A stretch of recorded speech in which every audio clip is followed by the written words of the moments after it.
we on now? Yes. All right. Good afternoon.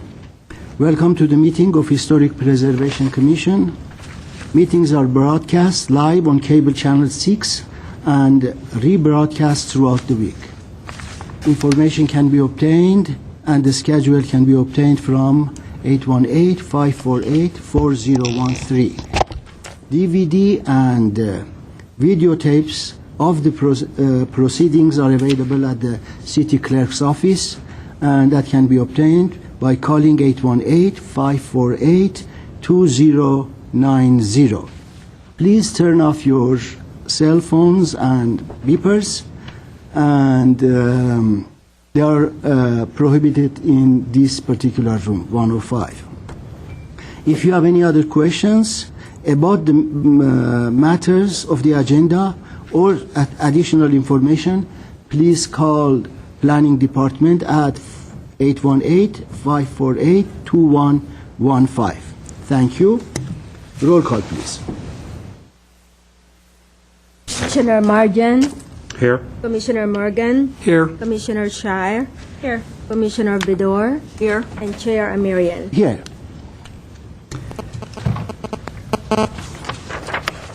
Report regarding posting of the agenda. The agenda for this meeting was posted on or before Tuesday, July the 28th, on the bulletin board of outside City Hall. Approval of the minutes of June 28th. Any comments on the meeting, on the minutes? No comments? Would someone want I'll to? make a motion to approve the minutes of June 28, 2010. All right. I second.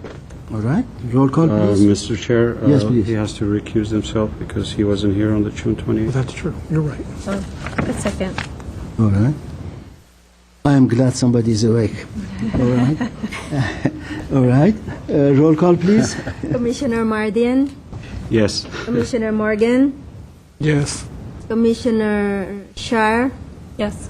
Commissioner Vidor. Yes. And Chair Amirian. Mr. Marian, I was not here. Can I recuse myself or what? Abstain. All right. Abstain. All right. Oral communications, item number 4. Discussion is limited to items not part of this agenda.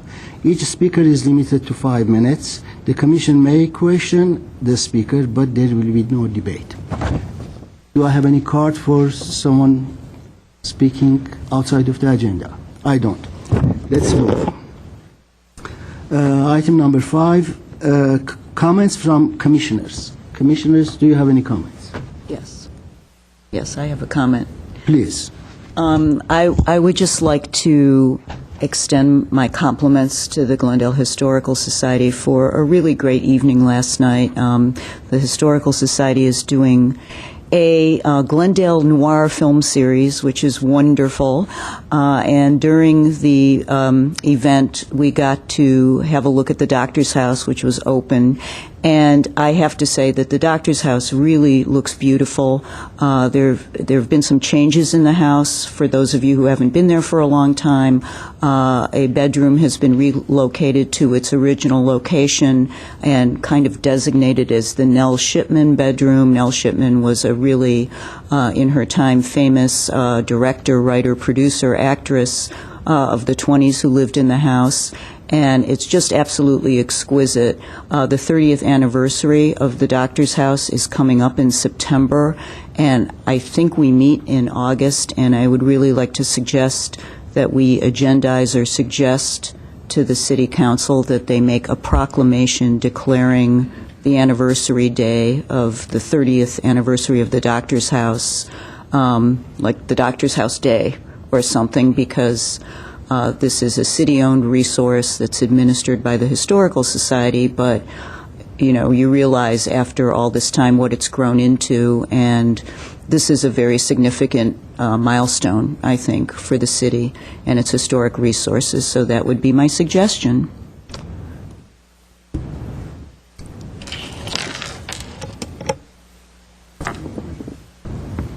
I think it's September 19th. Officially. The 16th is the celebration. The official anniversary is the 19th. The other way around. It's the other way around. I'm primarily thinking in terms of the schedule for us, for the commission to vote on this, we'd have to have it agendized. But it's a fairly informal kind of request, so I'm not sure that it would need a vote. Mr. Okay. Loomis? It seems like it would make sense to put it on the agenda for next month, and Yeah. knowing that it's coming, you could all think about how you might vote on that, and we can move pretty quickly on it after the August commission meeting, I think. Okay, then we'll agendize it, and we'll give city clerk a heads up that this is coming in case they have any scheduling issues, so. Then before you agendize that, our agreement was that if there is any suggestion for an item to be agendized, there should be a second on that. Is there any second for the suggestion that Arlene made? I second. All right. Then we go forward. I like to change the sequence, please. I like to go with 7, and then Tara Marion, we have one other announcement for this section about a special award the commission has received. Oh, I'm very sorry.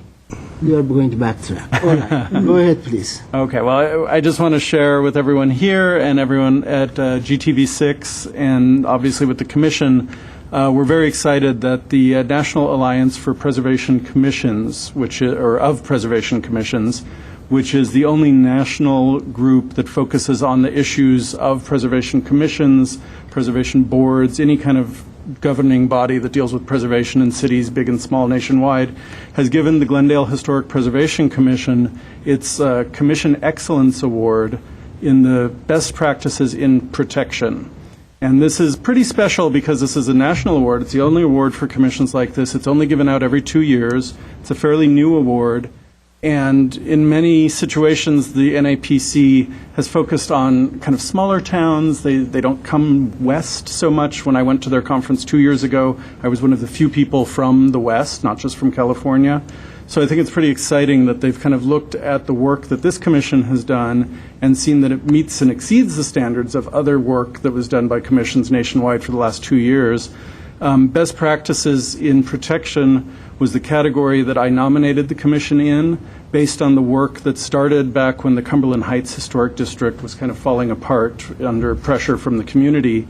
And the way this was framed, and the exciting thing about what the commission did, is that it looked, and in some cities it may have happened this way, it looked like the city might just back away from historic districts and say, this didn't work. We tried it, it didn't work, there's too much opposition in the community. But instead, the Preservation Commission, working with the Historical Society, working with local community members, ultimately formed an advisory committee that got together and said, hey, how can we salvage this? How can we make this process better? How can we answer the questions and address the problems that were raised by the community? So during the course of from 2004 to 2006, the Commission was involved in working with this advisory committee to create a new ordinance, a very workable ordinance that's working for us very well today, to also work to create the set of design guidelines, where we brought in a consultant using a CLG grant and created a set of guidelines that ultimately itself won several awards from the Los Angeles Conservancy and the American Planning Association. So all through this process, people have been recognizing that the work that's happening in Glendale, there's been something special happening here. So what we wanted to do was to acknowledge not just the seated members of the commission, a couple of whom were involved back during this process, but the award goes to the commission as an entity. So it involves all commissioners who've been involved in this process, and then also by extension goes to all community members and members of the Historical Society who are also involved in this process. So Commissioner Mardian has graciously offered his time and expense to go to Grand Rapids, Michigan to pick up this award. We thought it would be a shame to get something cool like this and not have anyone there to pick it up. So Commissioner Mardian gets to experience Grand Rapids and attend the conference and see what's going on there. And then we're going to have kind of a at-home celebration on August 3rd at the City Council hearing next week. We're going to have the City Council, it won't be a proclamation, it'll be an announcement of the award. All of the commission members will hopefully, almost all of them will hopefully be able to be there. And we're going to invite former commission members to be there as well, and hopefully have a quick little, kind of a little reception beforehand just to be festive about it. So congratulations to the commission on winning this award. And we're going to try to get as much press coverage as possible. We have a press release that we'll be releasing tonight, so that it gets into the Glendale News Press, hopefully, possibly the Los Angeles Times. We don't know where it's going to go, but it's pretty exciting. So, Very good. Very good. Thank Fantastic. you very much. That's very good. Very good. It's exciting. Okay. Strip. Yeah, I like to change item number 7 with 6 and start with 7 because the other one might be longer and we have some people that can. and we also have people for 6A, which probably won't be very long. So that's an option also to take that first and then to go to 7. Okay, we can do Choose. that. We do 6A, then we'll go to 7. All right, that's fair. Okay. The reason I suggested that is item 6A is a very exciting item, but there isn't a lot to say about it. Recuse myself, right? Oh, yes, yes. Hurry back. How quickly I forget. So Commissioner Shire has to recuse herself because she's a resident of the proposed Ross Moyne Historic District. And the reason this is back before the Commission today is that the proponents of the Historic District have come back to us within the required time frame established by the Historic District Ordinance with, a hefty number of signatures on a petition. And this is the first petition of 2 that's part of the Historic District process. This is the petition that requests that the Commission authorize the city to conduct a historic resources survey. So basically, if the Commission votes in favor of conducting the resource survey, we're going to go back to City Council after we receive bids from potential firms that can do this work, and City Council will then have to release the funds for the work. So your vote today has nothing to do with whether it's funded or how much it's going to cost. It's basically just acknowledging that we have over 25 plus 1 property percentage of the homes or the residences in the Ross Moyne neighborhood. And we have well over that amount. The proponents for the district have done an amazing job kind of reaching out to the community. It's one of the best outreach, role models that we've seen so far in this process. And they've obtained 50% of the properties in the district have signed the petition, which is twice what's required under the ordinance, and actually is what's required for the next petition, which is the one requesting that the city actually do the zone change to create the district. So it's pretty exciting at this early stage in the process. They have so much support, and there's hope and expectation that that support is going to build over the coming months as the survey is conducted, and then we come back into the public process to review the survey and then to make the final decision. So today the Commission is basically required to vote that they, based on staff's evaluation and I guess our evaluation of the petition, that we have the number that the ordinance requires. And if the Commission votes in the affirmative, it means that we will then put out a request for proposals to the various preservation firms in the area who will then bid on the project. One issue that may come up in terms of timing is that we have 2 outstanding grant proposal requests right now, one for a certified local government grant and one for a Los Angeles Preservation Fund grant. And that last grant is administered by the National Trust Western Regional Office. When we go to council, we're going to want to know whether we have that grant money or not, so that the costs to the city will be clear. So we'll move forward with the request for proposals, get those bids in, and then we may have to kind of wait until we know if we have those grants before we go to City Council. But hopefully it's right around, the timing is good. It's, we should have it all kind of fall into place without any unnecessary delay. Okay. All right, thank you, Jay. Now, is there anything that you'd like to discuss, or you like to just move forward and we vote on it? I would I'm prefer- ready to vote on it. Yeah. All right? Ready. All right. But anybody public, hearing. anybody from the public? Oh, yes. Are you sure you want to talk?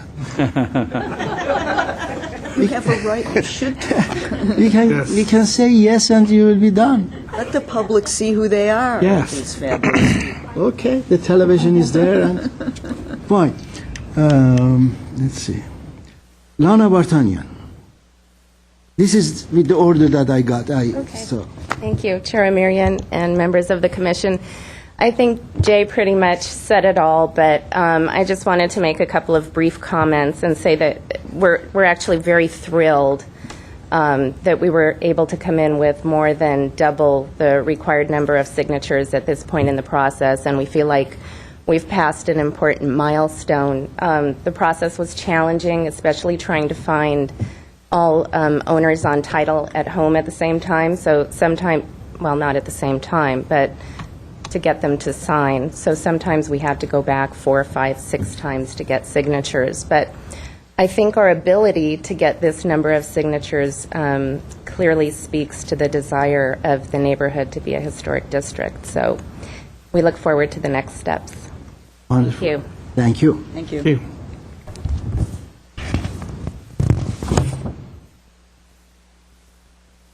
Sharon Hayden Doris. Members of the Commission, I am a co-chairman of the Ross Moyne Historic District Committee and also on the Board of Directors for the Ross Moyne Homeowners Association. I'm a longtime resident of Glendale, 30 years. I'm also a former Civil Service Commissioner. And my late husband and I bought into Ross Moyne because we enjoyed the community, the charm, the historic value, and over the years that has only grown. So I have a real passion along with my neighbors that we want to go to the next step. So we hope that you will approve. Thank you. Thank you.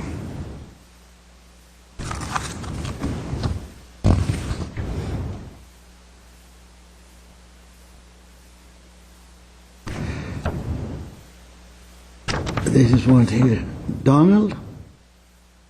That's the first name. That's another item. That's for the royal. I have to read top and bottom. Okay. Item 6B. All right. We are done with this one. Okay. Anybody would like to move the project forward, please?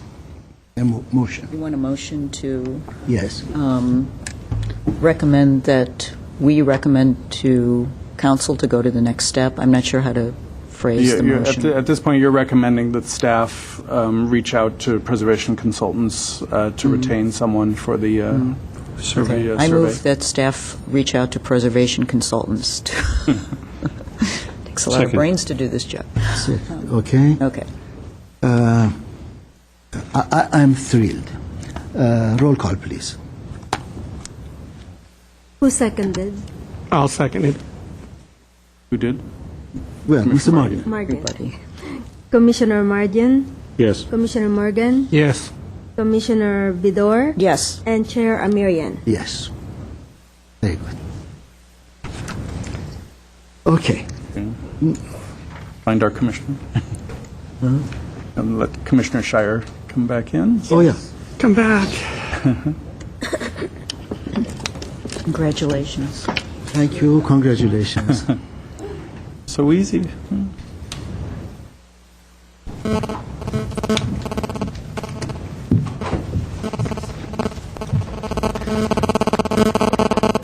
Mr. Morgan, are we all okay? We don't need to... Okay. That's pretty good. All right. 7A, please. 1339 Romulus Drive, Glendale Register nomination and Meals Act application. I will present for 1339 Romulus Road.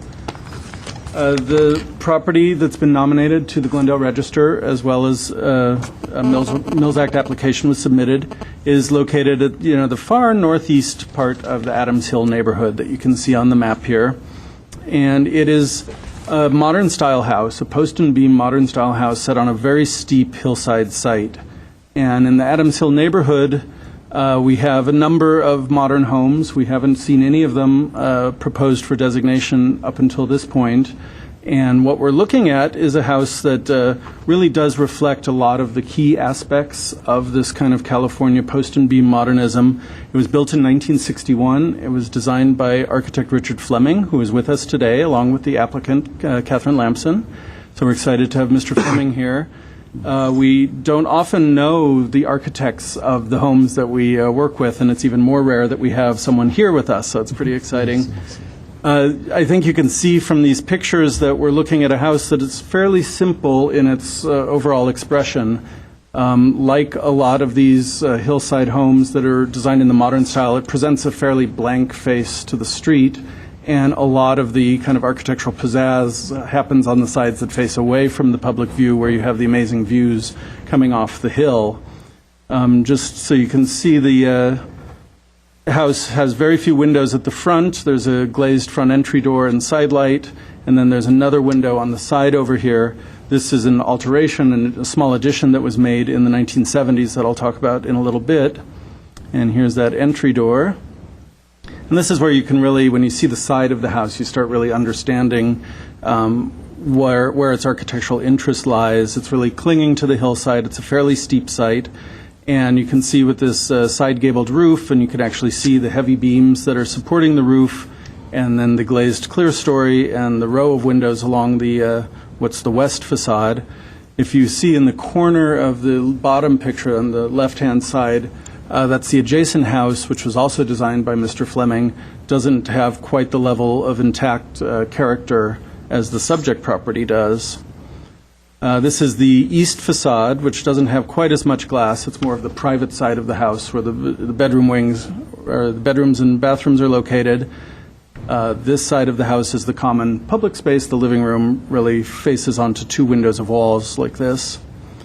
Here's the deck, and it's a two-story house, I should have noted. The first story you enter at street level on the upper floor, and then the lower floors contain some more of the private space at the bottom. The house is notable for having a mixture of stucco siding and wood siding, and then this extensive glass through windows and sliding glass doors, and then fixed glass partitions as well. We don't normally look at interior shots. I just wanted to use this shot to indicate this kind of quality that you have in some of these modern hillside homes, where the wall pretty much just recedes and you're really focusing out on the view. And in the case of this house, it's quite a spectacular view. I wanted to include a couple of aerial shots just so you get a sense of where we are. On Romulus, the subject house has this little tag from the website that we got the photo from, and the house just to the left here with the light-colored flat roof is the other house designed by Mr. Fleming. You could see this very unfortunate air conditioning unit was put on. It's a real tangle of ducts and kind of an octopus up there. And we have another shot from the other angle that shows how these houses address the hillside setting. So they're very tall when you look at them from the street. This is the neighboring house, and this is 1339 Romulus, the house that's being designated today. And when you compare the two, you can start seeing that there are certain features of this house, like the expressed balconies, that has been altered over at the adjacent house, and it's lost some of that mid-century character. There have been a few alterations to the house. The original garage, or this garage area, was originally an open carport. What we don't know is whether the city required a previous owner to enclose their carport, because carports do not meet code in Glendale. So it's a possibility, but I can't say for sure that this was required by the city rather than a choice. But when we look at it today, we see it's very sensitively done. You still get the sense of the post and beam. There's still an open area at the clear story above the doors. Another alteration was the kind of addition of kind of an additional deck. There was a much smaller deck at the front of the house originally, and so there was some deck that was brought forward toward the street. The primary change was also made in the 1970s, where the I'm sorry, was it? My date might be wrong in my head. So there was a change made at the both floors on the west side of the house, where there was originally at this upper level and also at the lower level, there was more open deck space that was basically filled out under the existing roof. So the roof itself wasn't changed, but some of the open deck space was brought forward toward the edge of the deck. At the lower floor, there is still part of the deck wraps around the lower facade, so you have some wrapping as you did originally. And you can see here that there's the location of this window at the far west side is really the only window, traditional window on the front facade, and this is part of the addition. Mr. Fleming's career is quite interesting, and we weren't able to kind of put him in a context where we understand his work in the context of Glendale or his importance to kind of the area's regional architecture, but we just want to certainly note that he was involved in a lot of interesting projects and that he brought some very fine architectural training to work on this house. I should note that the house was built by a man named Robert Prock as a speculative venture, and he also built the house next door. And so this house was not designed as a kind of a high-end, client-driven piece of architecture. It was designed as a piece of speculative architecture, and that, I believe, played, and I'm talking about the house in question, was built as a piece of speculative architecture. So I think that plays in to some degree to the level of simplicity that you have here compared to more client-driven, higher-end projects that Mr. Fleming was involved in. After studying at USC, he studied at USC during the great, amazing period in the 50s where, so many amazing modernists came out of that school and were teaching at the school. He went to work for Buff and Hensman, left Buff and Hensman, designed the house in question today, but ultimately came back to the firm for a number of years, and he actually was the lead project designer for this house, which was Case Study House 28, which was the last single-family house designed as part of the case study program. It was designed by Buff and Hensman with Mr. Fleming as the lead designer. And what's interesting about this house is you look at it and you're saying, that doesn't really look as much like a case study house as some of them. It was a collaborative project where a brick company was involved with the Jans Company on building some sites in the Thousand Oaks area. And so the house was built with a lot of brick cladding that you normally don't see, but you just see kind of the exquisite detail and just, again, this very Californian sense of construction and openness between the indoors and the outdoors. Another project I just wanted to conclude with that Mr. Fleming was involved in has been honored by the AIA at least once, and I think maybe twice. It's the Bluffs in Newport Beach, which was the first or one of the early kind of condominium projects where it was actually single-family housing built with condominium agreements in terms of the upkeep of the green space. So the site planning for this area is really quite interesting in terms of the amount of green space that knits between the units. And then the houses themselves are often, as you can see, kind of in the center area here, they're semi-attached and they slope down the hillside so that the views are preserved at each level. So it was kind of bringing a higher density into the housing to allow for more space in the green spaces. So this was a widely noted project that Mr. Fleming was involved in working with a different firm. In terms of our designation, this one was a little difficult because of the alterations. If you remember, our criterion D has two parts. The first part is that a property can be one of the best remaining architectural types in its neighborhood, and in this case we're thinking specifically about the Adams Hill neighborhood, or the house can have outstanding or exemplary architectural design, details, materials, or craftsmanship of a particular period. In thinking about this in relation to some of the other properties we've looked at, including the Daly House, which is also a post and beam modern house that was designated a couple of years ago, it was harder for me to make the finding for the second part of this, primarily because there have been some alterations to the exterior that do impact the original design. And I can't say that we know exactly which materials are from which era, though the house obviously still retains its form and its overall kind of sense of a post and beam hillside house and really does reflect that quite well. But thinking about Adams Hill, where we don't have as many modern homes, we don't have a lot of modernism in Glendale in general when we break it down to the neighborhood level. But we have had both the Los Angeles Conservancy Modern Committee look closely at Adams Hill, as well as the Historical Society, which featured the house on its tour last year for Modestly Modern Glendale. And so there's been a kind of a vetting of the neighborhood in terms of what's up there. And I think we can clearly say that it is one of the best remaining architectural types in the neighborhood of a modern style residence, partly because there aren't as many of them. If you have any questions? Excellent presentation. Yes. Thank you very much. Thank you. Well done. All right. I have forgotten the sequence. Now we are going to ask. And ask the owner to come up. Catherine Lamson is here. All right. John, this is John. Members of the All Commission. right. Yes. Members of the Commission and Chair, good afternoon. Good afternoon.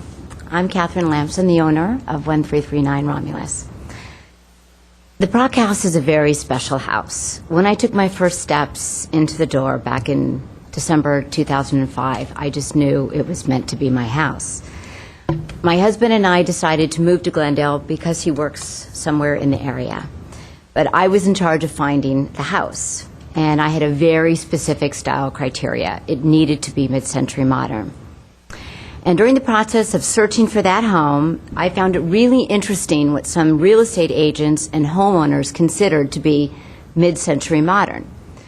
A lot of the houses I looked at were basically built in the 50s or 60s, but had been remodeled beyond recognition as far as any characteristics that even resembled mid-century modernism.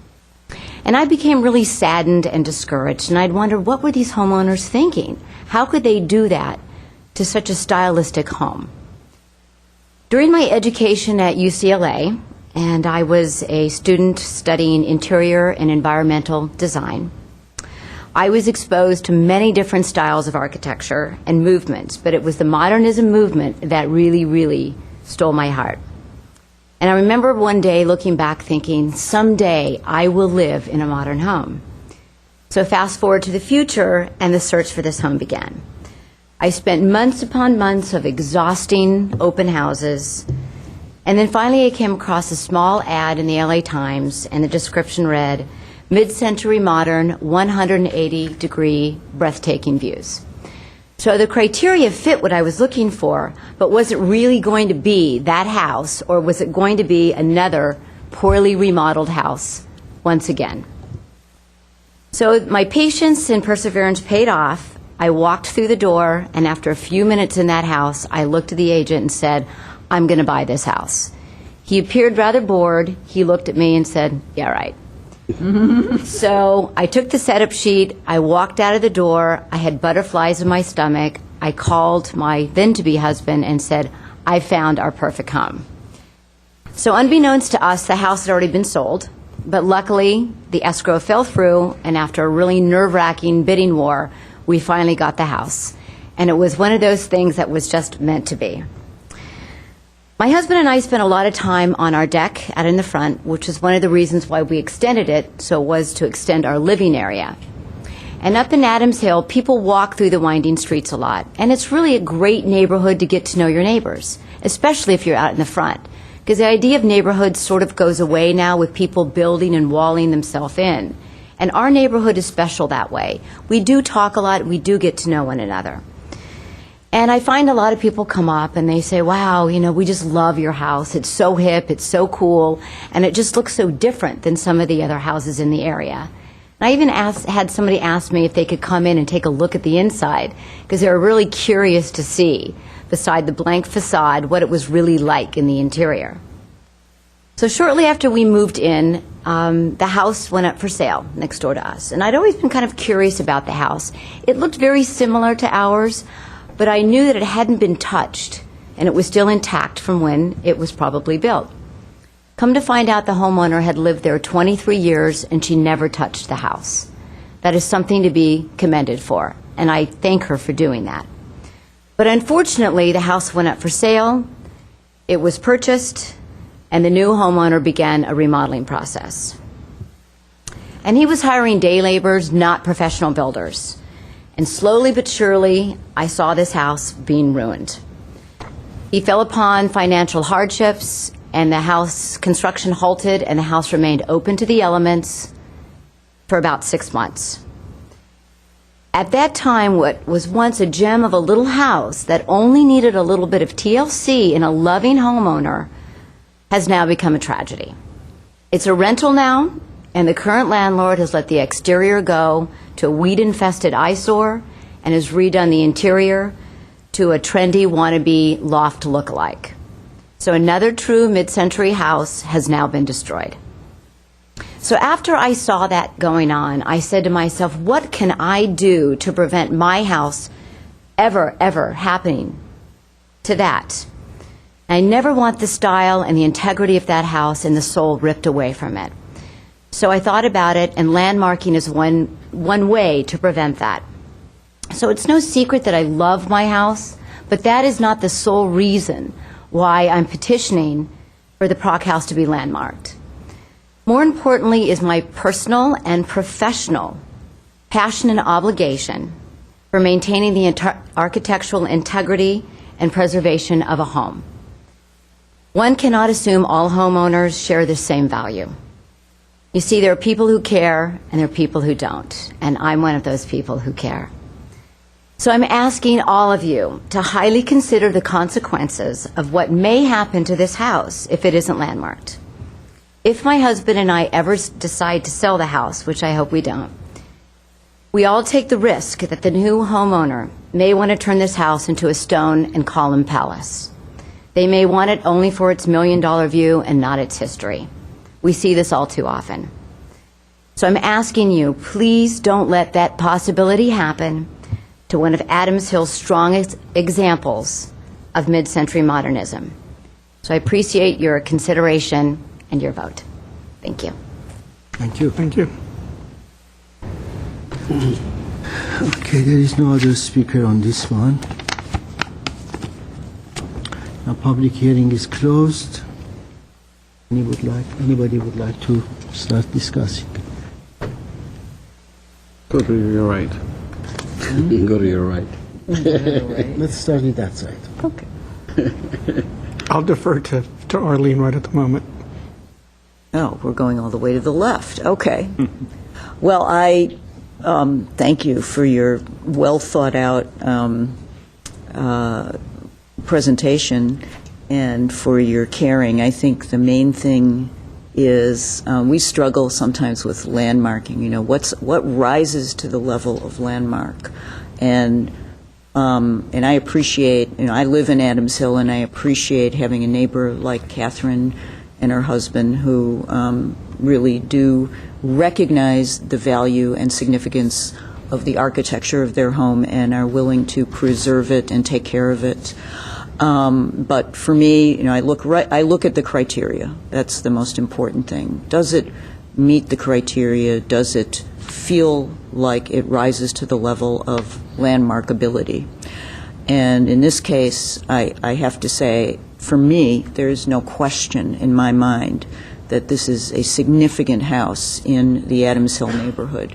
I might even be able to go beyond where you were able to get, Jay, and say that in the context of Glendale, it's also significant because, as Catherine stated, we don't really have yet the appreciation for this style of architecture, of which this is a very exemplary house, that we should have. And, you know, I'm thankful that big organizations like the LA Conservancy have decided to recognize that we are now at a major milestone in that 60s properties and architecture is turning 50 years old. So, you know, we should be kind of forced to look at it in a different light and reassess the importance of these structures to our environment. And so I am, without getting into the specifics of the architecture, which I think is beautiful, and the small scale of this house in the way it is architected, sited, and built to look bright and at one with the outside environment, even though the rooms are small, and the use of the clear-story windows and the beams that extend from the inside to the outside, that this is absolutely exemplary and that it should be landmarked for that reason. So I'm a yes vote. I will say that right now. Thank you, Arlene. Again, as usual, I have made a mistake. There is another card here to speak on this project, and that was John. You have said it's 6B, and this is 6B. No, this is 7A. This is 7A. Another mistake. But one that we don't have to reopen the hearing. Don't look at me. I didn't create it. Okay, thank you, Arlene. Very well put. Thank you. Who would like to follow that? I'd like to speak up. I agree with your recommendation and your view. I think it's an amazing example of post and beam modern architecture. And what I think so often about architect style of this home is really that the architect was trying to just see how could the architecture get out of the way so you could really enjoy the view. And I think that really is exemplary in this instance.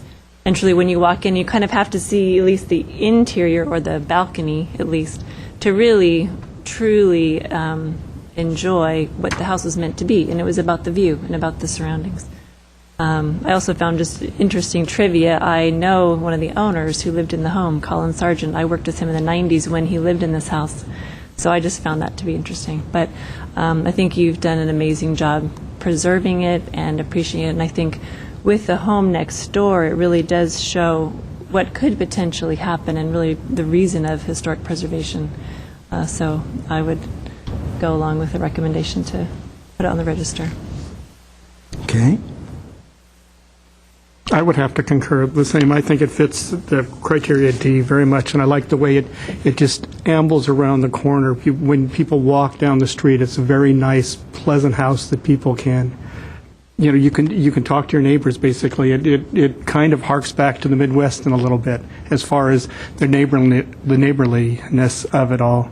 But I really think you have to step inside. When you step inside and get to see the view, it's an amazing view. And I think the house accents it, and I think the architecture presents it in such a way that it's incredibly breathtaking. And I have to agree that it should be landmarked.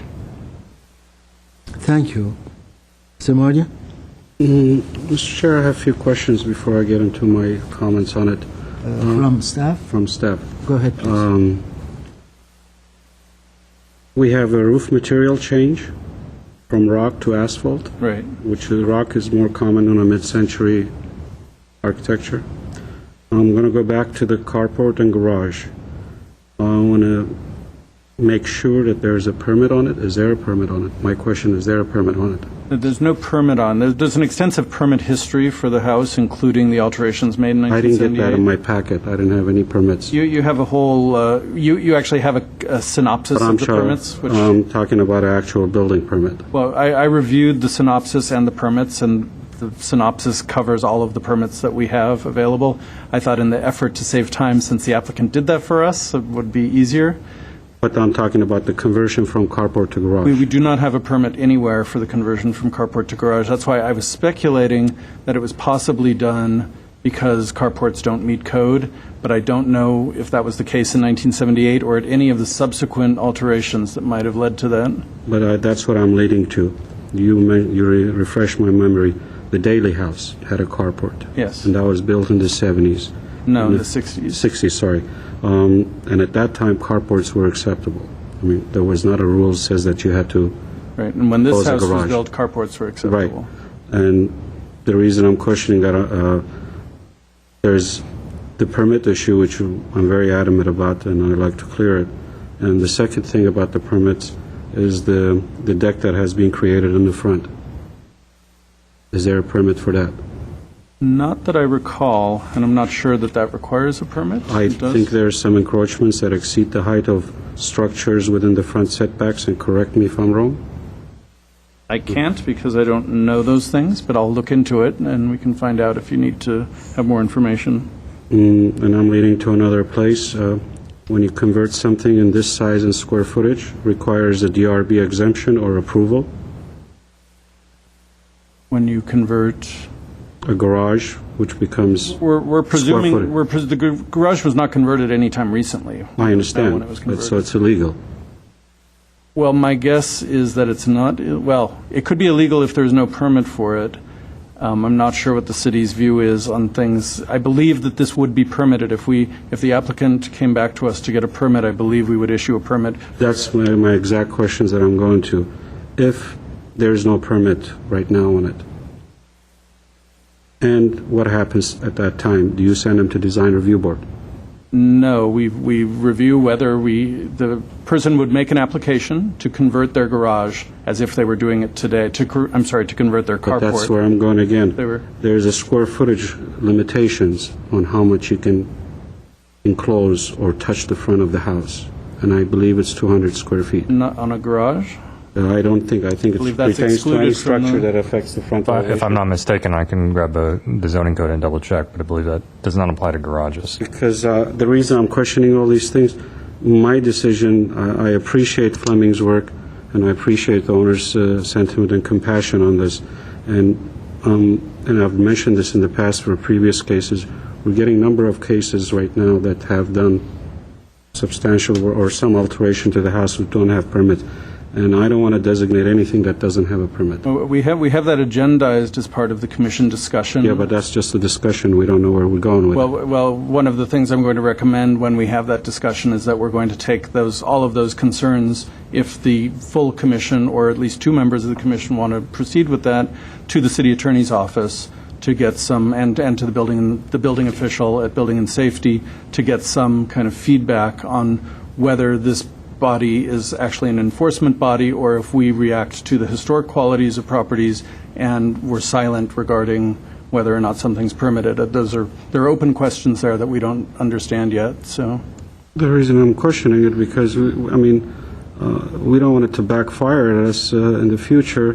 Now we've designated a structure that cannot get a permit if a permit is required. With regard to the garage, I'm very certain that we could get a permit for that because that meets our current code. If Ms. Lamson asked us to restore it to a carport, we would tell her that does not meet code and she'd have to apply for a variance, and I'm not sure. But if there was no permit, then she has to bring it back to the original condition. Not if that's a non-conforming and illegal condition, which a carport is in Glendale today. Well, carport was part of the house before. That's a mid-century The style. Building and Safety Department doesn't take history into consideration. We have to help them with But they've got it variances if they illegally. need. They usually take you back, but that's a different comment. Now, how much weight does your data have, or please explain to me. I couldn't understand this. Give me a minute, Mr. Chair. I'm sorry, I'm taking a few more minutes.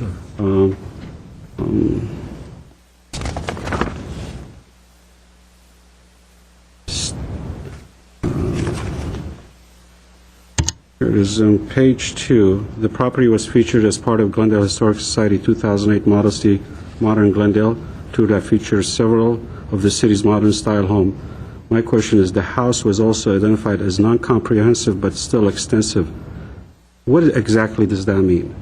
The Los Angeles Conservancy's Modern Committee, Is there data, though?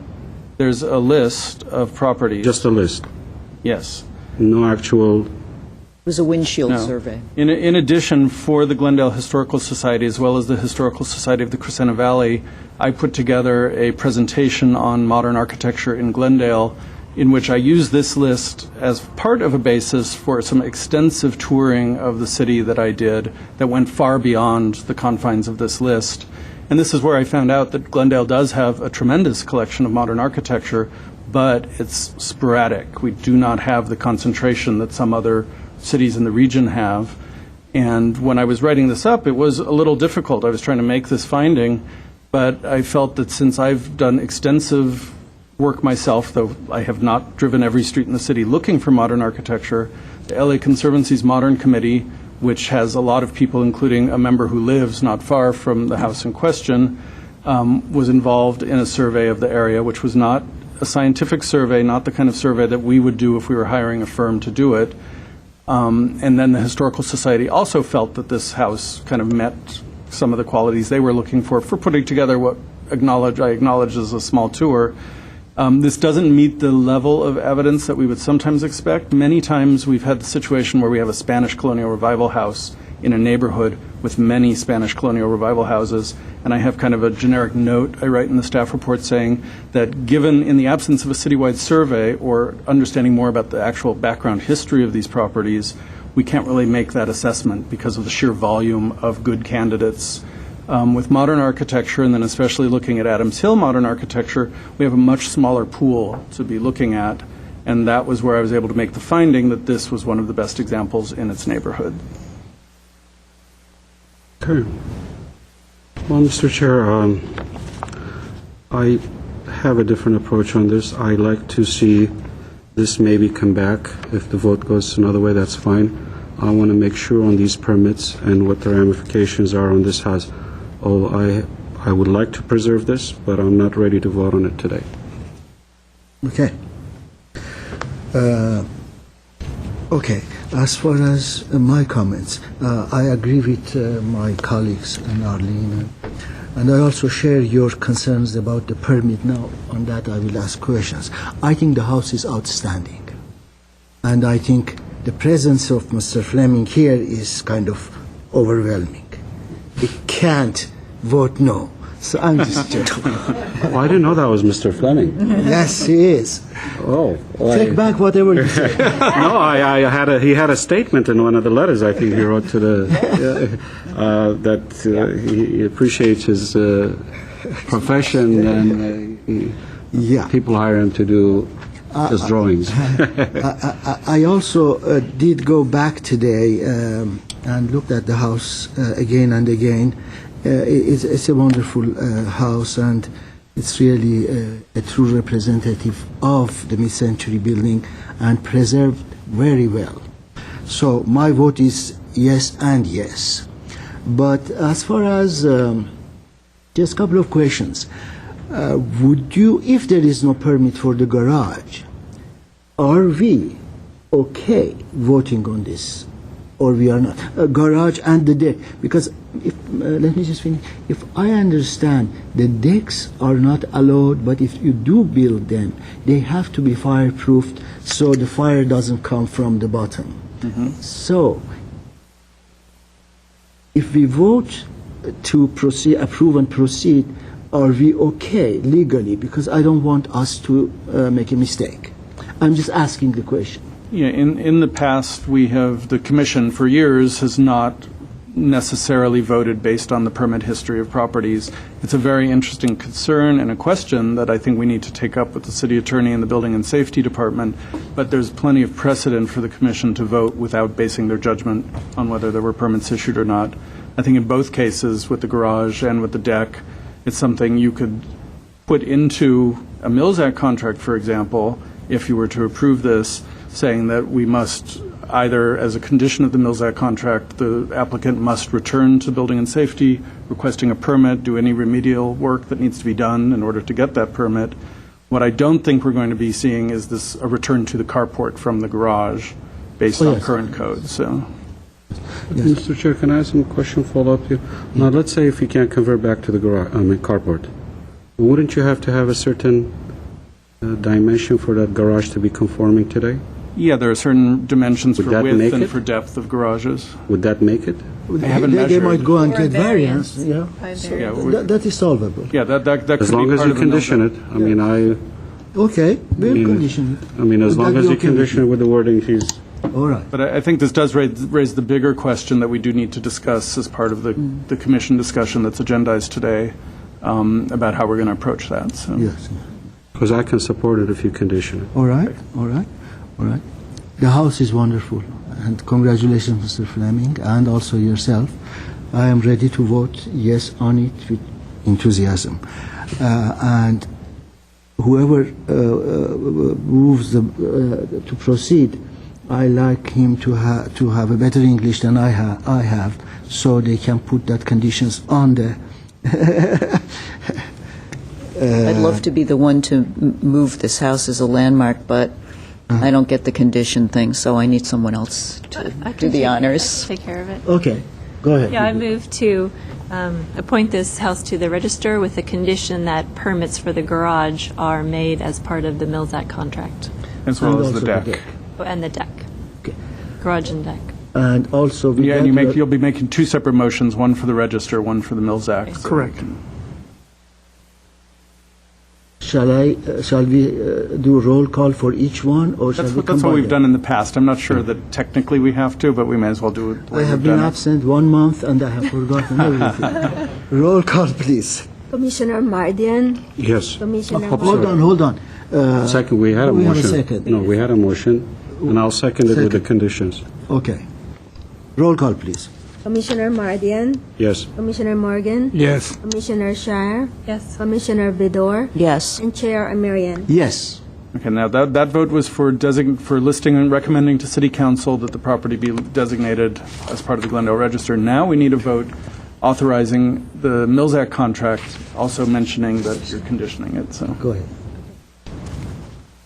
So I'd like to, what's my word? To authorize Mills Act. Yeah, I'd like to approve the Mills Act contract with a conditional status that the garage and the deck be permitted. I second.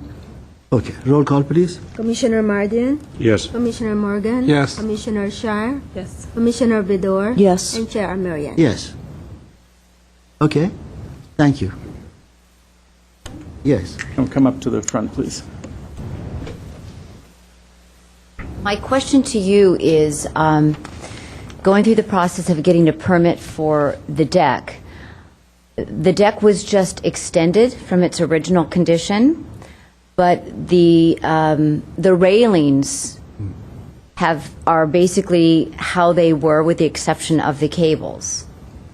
So if I go back to permit this, am I going to have to bring the level of that deck up to, let's say, a code if it is not within code? May I take You that? please go ahead, yes. We recently had a situation on another Richard Fleming house in Glendale with railings that were below, the height of the railing didn't meet code. We can invoke now, assuming the vote, well, I guess the vote's clear now, with this being on the Glendale Register, assuming council approves it, it's a historic property, we can invoke something called the Historical Building Code, which is a state building code. So you'll still have to meet all kind of safety code issues, but they have more flexible interpretation on things like railing heights. Because if that is significantly altered, it will alter the two balconies in the back and everything as well. No, it will not. Yeah, As, shouldn't be an as you issue. explained, you will not be, it will be exempt. Okay. It will be. All right. Okay, I have a question. In case the building and safety said it has to have design review approval, can we avoid that so they don't go into trouble of submitting for that? Building and safety doesn't No, we are not. recommend design review. For designated properties, this commission is the design review authority, so if something was something that I couldn't approve at staff level, it didn't meet the Secretary of the Interior standards, or for any other reason that I was uncomfortable with, we'd bring it back to the commission. Yeah, I would be very glad, comfortable if you approved it. Well, hopefully. Yeah. If I may, the scope of changes that we're discussing in terms of design review, either for the Design Review Board or properties that would come to the Historic Commission, is within the scope of what staff can exempt per the zoning code. So potentially these would not come back to the commission. Design staff and Jay would work on those exemptions. Okay. All right, thank you. All right. Are we ready for the next one? I don't know. 1441 Royal Boulevard, Glendale Register nomination and Mills Act application. I have 3 cards here. Would you like me to go first? Yes. That month was a long one. Yes. Okay, our second item today for the Glendale Register is this beautiful Spanish colonial revival house at 1441 Royal Boulevard. It's a contributing structure in the Royal Boulevard Historic District, and you can see its location here. I think you're all familiar with that area now. And you can see this house has a lot of great architectural features that really help define what we look for in Spanish colonial work. You have the cool parabolic arched picture window in the living room wing. That wing itself projects forward at a single-story volume from the main rectangular volume of the house, which is 2 stories with a fairly simple side-gabled red tile roof. But we have the smooth stucco cladding, the paneled entry door with the deep recess is very interesting, as is the recessed loggia up at the top with the 2 simple arched openings, which is a really striking feature. The asymmetrical window pattern, and then that little projecting balcony at the second level. Looking at the house, pretty much all of the windows that we see are either original windows or they're later replacement windows. They feel appropriate to me. There were a few stained glass windows that may have been inserted in existing windows that I couldn't say for sure were original. But overall, we're looking at a lot of intact fabric when we're looking at the front of the house, as well as the side of the main part of the house. Here's a view from the corner, on the northwest corner of Royal and Imperial. Here are a couple of those details I mentioned up close, so you get a better shot of those. You should note that the tiled steps and the piers at the entrance are not original. They definitely work with the character of the house, but they're a fairly recent addition. Looking at the side of the house, we can see a pretty simple side facade with just the 4 punched window openings and hard to see the lower floor. There was a detached garage originally on the property, and there have been a series of fires that have, affected this back part of the house, at least 2 fires, I think. So what we're looking at is a fairly recent construction of the 3-car garage with the trellis up at the top. And then I believe this entry door is not original, but I'm not sure the date on this. This was at the point where there was a gap between the original garage and the house. I forgot to note that when the house was built in 1931, it was also built on spec.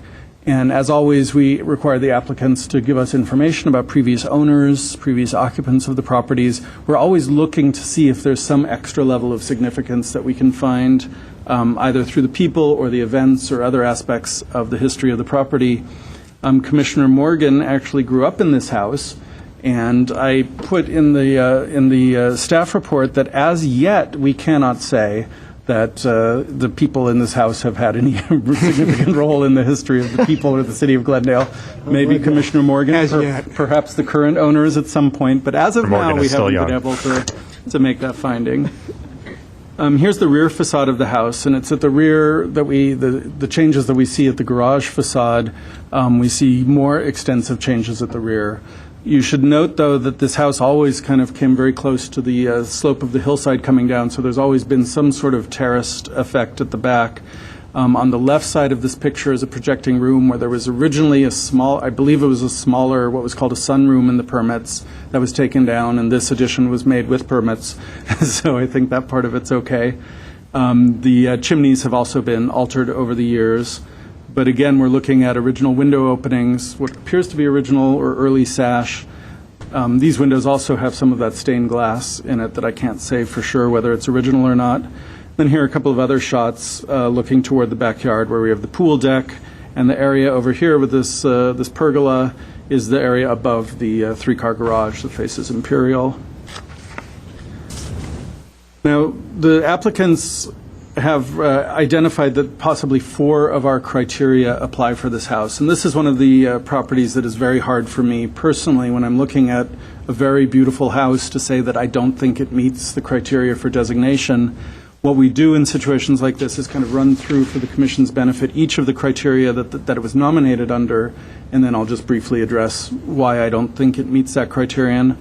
Criterion A is one that we've seen many applicants suggest that their property belongs to. We have a very high standard for recognizing something being of interest or part of the city's heritage. It would really have to be something like the Security Trust building or the train depot, or a building that really has had a singular impact on a large number of people over time to meet that criterion. Criterion D, as you know, is the one where we usually are able to find many of our houses meet this one, even if they don't meet the others. As I mentioned on the last application, in Ross Moines particularly, even on Royal Boulevard, it's hard to single out one of the best remaining architectural types in the neighborhood when we're talking about Spanish colonial revival in a neighborhood that's just full of wonderful examples of the type. This is why we often ask applicants to look extra hard to see if there's any other level of significance through the ownership history or any other part of the history. In the case of this house, I also had trouble finding that it was an outstanding or exemplary architectural design, detail, materials, or craftsmanship of its period, and that was partly because of the level of alterations, including the steps at the front, the garage on the side, and then the work at the rear, even though I have to say, obviously, that work is all very sympathetic to the character of the house and to the period, and certainly looks good, and it's a beautiful house. But this is the criterion where I had the hardest time at staff level making a finding. The applicants also suggested that it might be a unique location or a singular visual or physical characteristic of an established and familiar visual feature in the neighborhood. This is, and that was made basically because it's a corner property, and it is very strongly, you really see it when you're driving up Royal Boulevard, but that alone isn't a singular aspect that would meet this criterion. There are a lot of corner houses that are prominent. And then finally, the landscaping of the house is quite nice, but it's not a natural setting. This criterion is very specific, I think, to truly natural settings that have some impact on the broader city rather than a well-landscaped yard in front of the house. So in this case, I leave you with this recommendation that the commission not designate the house based on these criteria, and am available for questions. We also have both owners are here to talk to you. Thank you, Jay. Okay. I have this sequence of cards. Rima Cameron, please. Good afternoon, Chairman Demirian, Commission members. I'm Rima Cameron. My husband Donald and I purchased our home back in June of 2008, so we've had it 2 years. And I want to say that the condition that you see the house in really was done by prior owners, so we can't take credit for it, but we have maintained it in the last 2 years. I've given you a memo I prepared, but I think in my oral comments I'm going to stick to criteria D and discuss that in a little bit more detail, because I do think that our home does meet the criteria, and just quickly outline what I think are some of the things in the report that really have reached conclusions without providing any supporting data to those conclusions. On page 3 of the report, it states that 1441 Royal is not one of the best Spanish colonial homes in the Roswell area, in part because there are so many other outstanding examples of the style in this area. However, there's no supporting data provided in the report to substantiate that there are many other more outstanding examples. And in fact, in the Royal Boulevard district, out of the 30 homes in that area, there are only 3 that are on the register, and only one of them is actually Spanish colonial revival. And even if there are many other outstanding homes in that area, I don't agree with the conclusion that ours is not one of the best, and I think it's an opinion that some of the commission members who have observed the home might feel that might differ from the staff report's opinion. The other reason that the staff report talks about not recommending are the revisions that have been done over the years. And it concludes on page 3 that the alterations have reduced its level of historic integrity to a point that would make it difficult for staff to recommend under this criteria. But again, once again, there's no supporting data that talks about what is that revision that was made that reduced what historical integrity of what item of that property. And as Mr. Platt has said today, and also the report does state that although it's undergone a number of changes over the years, it still retains a strong sense of the 1930s construction and the Spanish colonial revival style. So therefore, I think based on that, our home would meet that criteria. The second part of D, I think it definitely meets the criteria. On page 33 of the resource survey, which was done for the preservation designation of Royal Boulevard, there were 10 character-defining features that were listed for Spanish colonial revival style, and it is in the memo that I've given you. I don't want to go through them all, but our home not only contains some of these features, it contains each and every one of these features. And the craftsmanship of the work done in all of these, it's our contention that it is exemplary, and it is very, very high standard of work that has been done. The staff report really doesn't go into detail about each of these features. I've attached a memo, actually the primary record form for the property that's in Appendix C, just so you see that there is an unbiased record that the structure does have each of those features that I've discussed in my memo. And then the conclusion that the staff report comes to was that in the absence of meeting any other designation criteria, that it would be hard to recommend this designation as either an outstanding or exemplary architectural example due to the alterations that have been made. But we contend that's a little bit circular because there's nothing, we don't have to meet any other criteria. Well, if we meet the criteria, if the building meets this criteria, and our contention is that we do, that we don't, the commission doesn't need to find some other source, for instance, a famous person living in that structure. Except Mr. Morgan. Yes, and Mr. Morgan, of course.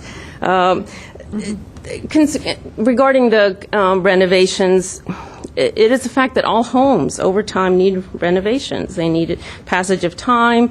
Requires that things change. Owners have different sense of what their home needs. But we believe that all the former owners of this house really were diligent in maintaining it and respecting the architectural integrity of the house.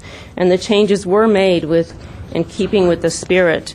And I think that's why everyone who sees our house today, even though they may know nothing about Spanish colonial architecture or historic preservation, they feel that there's something very special about that house, architecturally, just looking at it. So those are the main points. The other couple of points I don't think are as significant. Although I do think that the corner that it's on does make it a bit more prominent as far as the visibility, and it is sort of an anchor to where the Royal Boulevard Historic District starts. So I think that's important. So in summary, we would respectfully disagree with the staff report, and we ask that the commission request that the Historic Preservation Committee recommend to the City Council that our home located at 1441 Royal Boulevard be designated a historic resource in the Glendale Register, and in addition, that the City Council authorize the city manager to enter into a Mills Act contract for this property. Okay. Thank you. Thank you. Okay.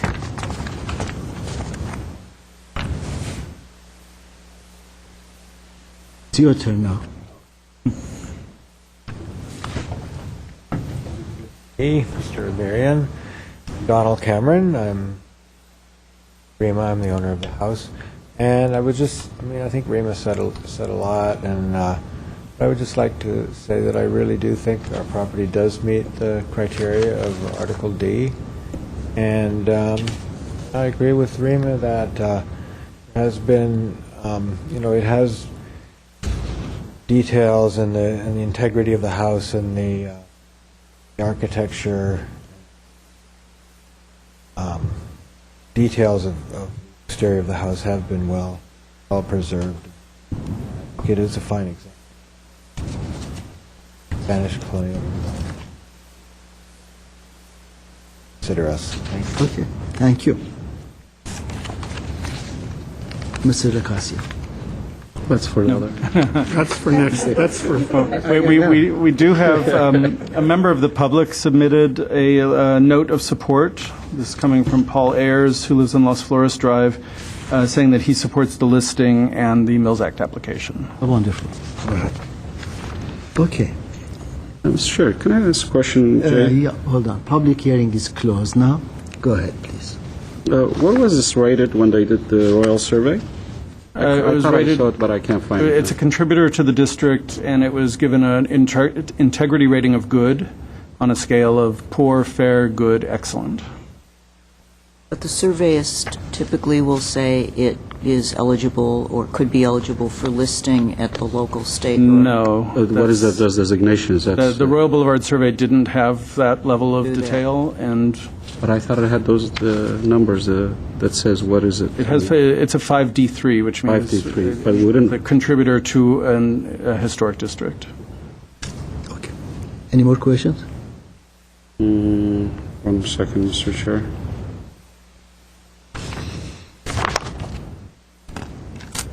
The AC units,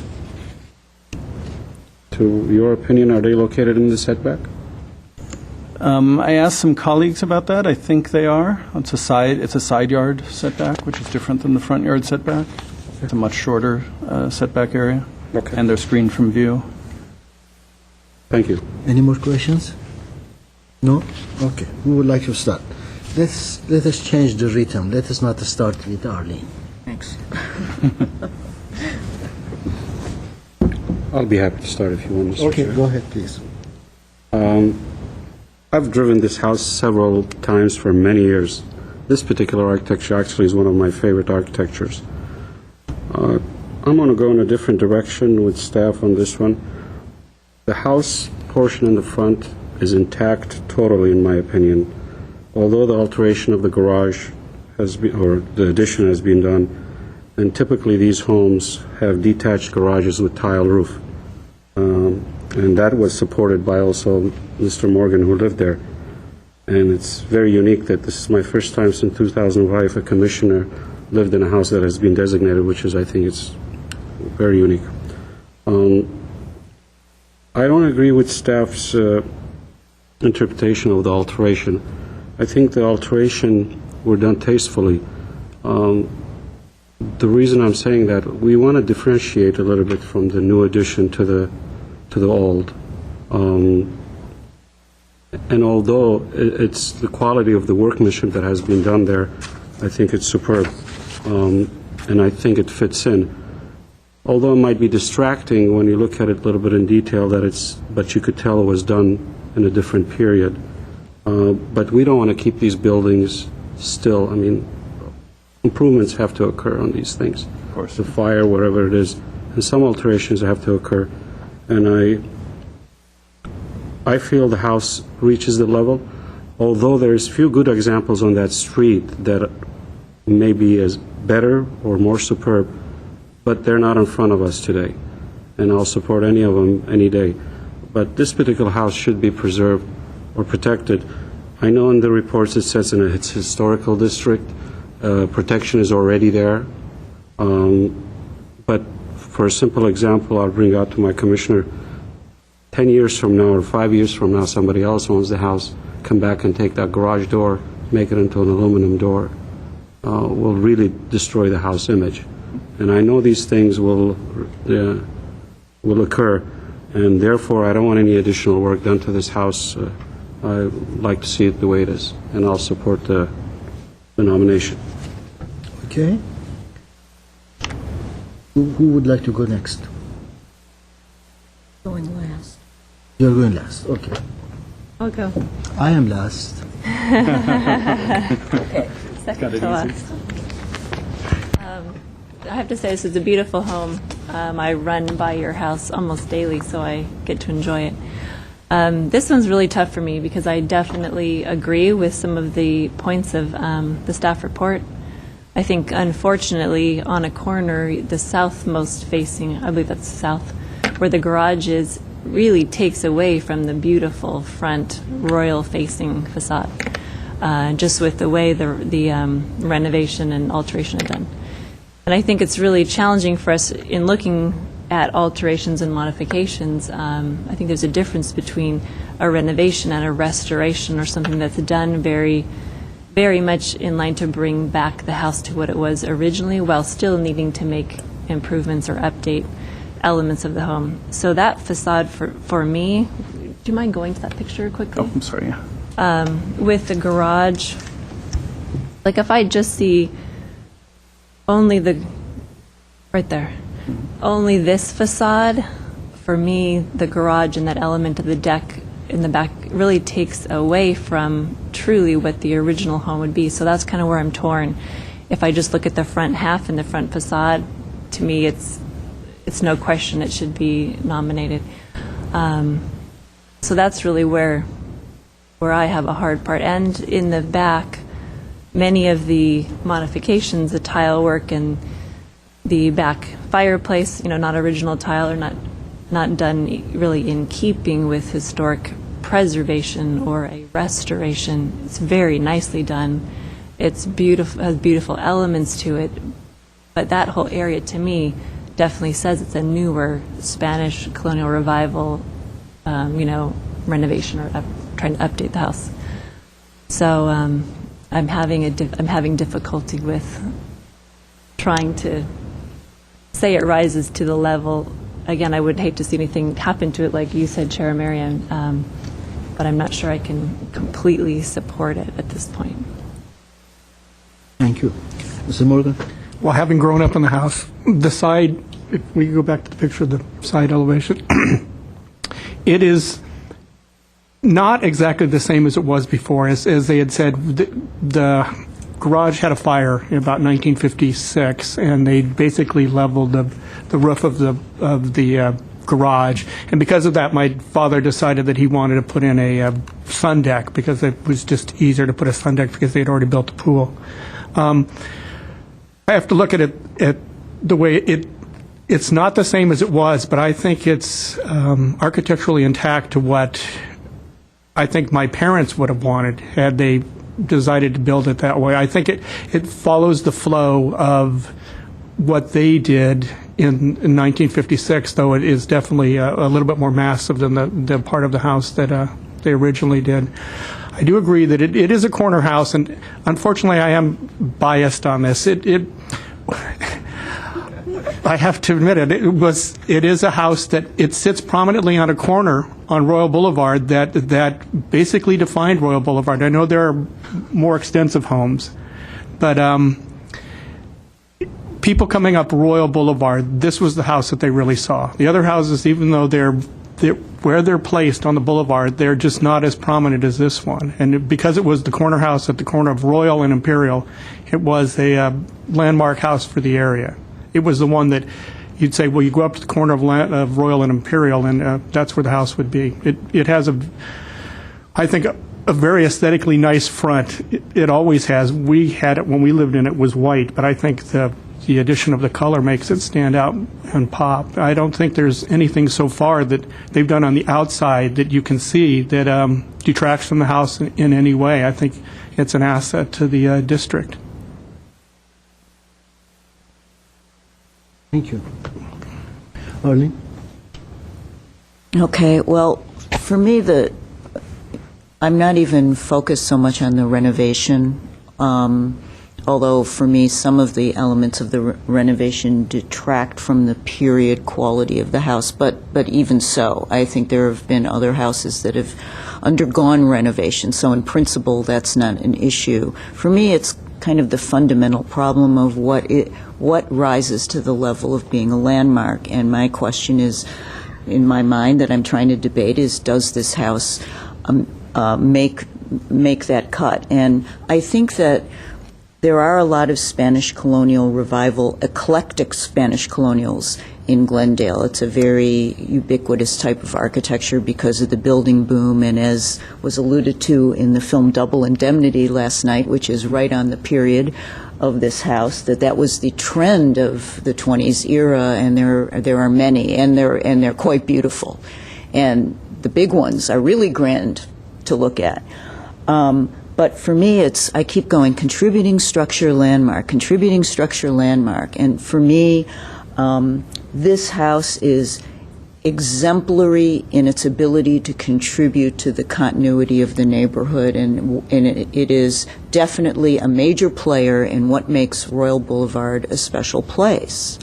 But I just struggle, and honestly, I struggle when I look at the list with some of the houses that have already been put on the register. There are probably 3 or 4 that, if I wanted to be like really, I don't want to spend time on this, so please nobody take the ball and run with this comment, but I think are qualified to be delisted because they don't rise to the occasion.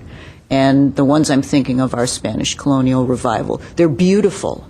They're contributors to the character of the city. But because of the number of houses at this level, and the fact that it, for me, defines what a contributing structure is in the neighborhood, I can't quite get to landmark. And I feel terrible about that because I know how dedicated these owners are and what they've done with the house. The landscaping is just absolutely magical, the way they've made it work with and enhance the beautiful features of the house, and they certainly are, model homeowners. But we have to start to really focus on landmarks rising above the level of contributors to the character of Glendale. Like I think if we do this one, then, in Ross Moyne, there could be as many as 300 that would qualify. Maybe not that many, but a lot, and that's not what the landmark program is about. Now, I have a question about your question with that theoretical, new owner, aluminum, ugly garage door. My belief is that, okay, it may not come to the commission, but that as a contributor, they would have trouble doing that also, that they wouldn't have to be a landmark to be prohibited from making an alteration like Right. that. In the historic district, anything that's visible from the street comes under our purview. Okay. So, I think we have to start to draw a line in the sand here and say, what rises to the occasion of landmark status. And I just can't quite get there. And, anyway, I'm done. Sorry. Okay, thank you, Arlen. Well, good report, Jay, but I would like to disagree with your conclusion. I drive by there, and once in a while I walk, and I always wanted to go and knock the door and see who the owner is, to tell that owner that why don't you apply for registering the house, but I couldn't do that. It's conflict of interest. I'm a commissioner. If it comes here and I say no, well, this is not right. But when I saw the application, I was very happy. I am judging the additions like this. If this house had come to us with those additions, would, as a juror, Historic Preservation Commission member or Design Review member, would I vote on this addition? I would have. I would not have hesitated. I don't think those additions are distracting from the house. It's a very, very beautiful house. The location. And if you are not a connoisseur, you don't know that this was an addition. I would wholeheartedly support the project and would vote yes on nominating this.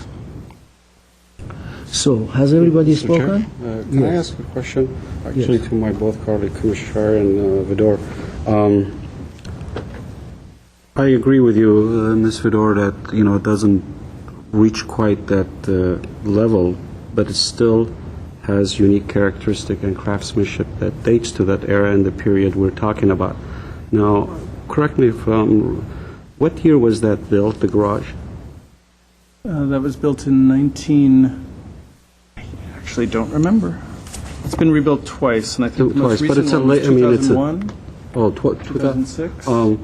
Now, Let me double check. I'll get Mr. back to you. Chair, can we, I don't want to redesign this. I want to, I like to, when I make these decisions, I would like to have unanimous decision on these designations. That's my feeling about it. Can I ask Ms. Shire, of course the owners have to agree on it. If they add another like few feet of the tile, continue that entry tile over the garage door, would that suffice your design issues on it? Or that's not what I'm... Actually, my thought originally in looking at this is, if the tile roof where the breezeway is, or Right. was, if that continued, but if the deck facade wall was recessed back in line with the other portion there, right above the roof. So if the deck was truly set back and the roof continued along that whole facade, like if it was coming to Design Review Board, I would think that would be more in keeping with how the house, would have looked or should have looked, or more in keeping with the style. The flat, straight facade with the garage doors is, to me, what takes away and Listen, says... there's a little mass there. But I don't want to tear this garage up, and I'm aesthetically make it work at this Right. point with minimal So you're saying cost. just like is You know, that the- almost like a foot? It's about 2 feet, I would say, of overhang, and create those exposed rafters, underneath. It'll break that elevation down. It would break it up a little. I'm just wondering, would it look? I was having trouble with the Crowd pergolas and the arbor, or if you Yeah. want to call it, but that's something that really, Spanish homes do have that characteristic. Now, I was just trying to get your feeling, or staff's feeling, or my colleagues. Can we condition something like that? I mean, is it under our purview at this point, since this thing? We're not design review board at this point. If the commission votes to put it on the register and the Mills Act, you can condition anything on the Mills Act, and then it's the applicant's decision whether they want to accept the Mills Act contract. Regardless, it would be on the Glendale Register. We don't have a provision to commission a register listing. I would want to do a little differently. I would like to take a vote on this thing. If it passes, then it passes. If it doesn't, then we discuss what would satisfy any commission member to get another vote to do it again. Right. To- Remember, to- you have to- two votes, the register vote and then the Mills Act. so- Yes, I'm talking about the register first. Is that okay? Well, why don't you, Mr. Chair, ask Ms. Vidor what's satisfy her, because Well, that's what I'm saying. First, let's take the vote on this. Okay. Then we do that. This will be a little bit unusual, but we might have Take to the vote on, nominating or not nominating. that's how we always do it. Right. Yeah.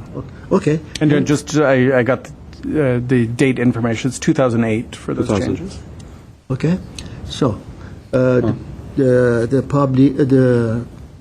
okay, now I am asking for a motion. I'll make a motion to recommend the designation to City Council as is. Okay. Do we have a second for that? Second. Roll call, please. Commissioner Mardian, Yes. Commissioner Morgan, Yes. Commissioner Shire, No. Commissioner Vidor, No. Commissioner Amirian. Yes. The motion carries. So, would you like to make a motion regarding the Mills Act? I'll make a motion to the city to enter into a Mills Act agreement on 1441 Royal Boulevard. Okay. Any second? With any conditions? No conditions. No conditions, okay. A second. Roll call, please. Commissioner Mardian, Yes. Commissioner Morgan, Yes. Commissioner Shire, No. Commissioner Vidor, No. Commissioner Amirian. Yes. Congratulations. You have a historic resource house now. Not yet. Not now. You have. We'll go to City Council first. And so. All right. Thank you. Thank you. All right. All right. John, we are coming to you shortly. You have to say something. Can we take a few minute break, 5-minute break? Sure. Is that okay? All right.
Yeah, I'm good at research, so. Yeah, you are good at. I think that was mine. That was mine, one of them. Oh, sorry.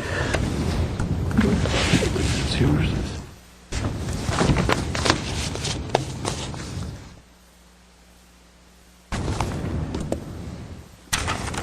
Okay. All right, we are back on again. We are on item 6. We have covered A.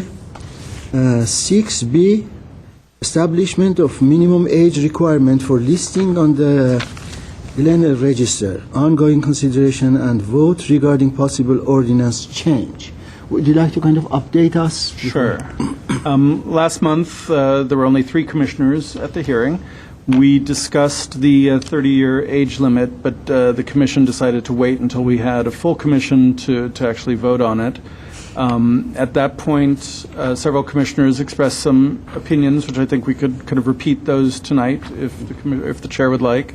And I had issued my kind of staff opinion that having a 30-year limit kind of goes against the direction that the preservation community is moving in terms of best practices for historic preservation ordinances.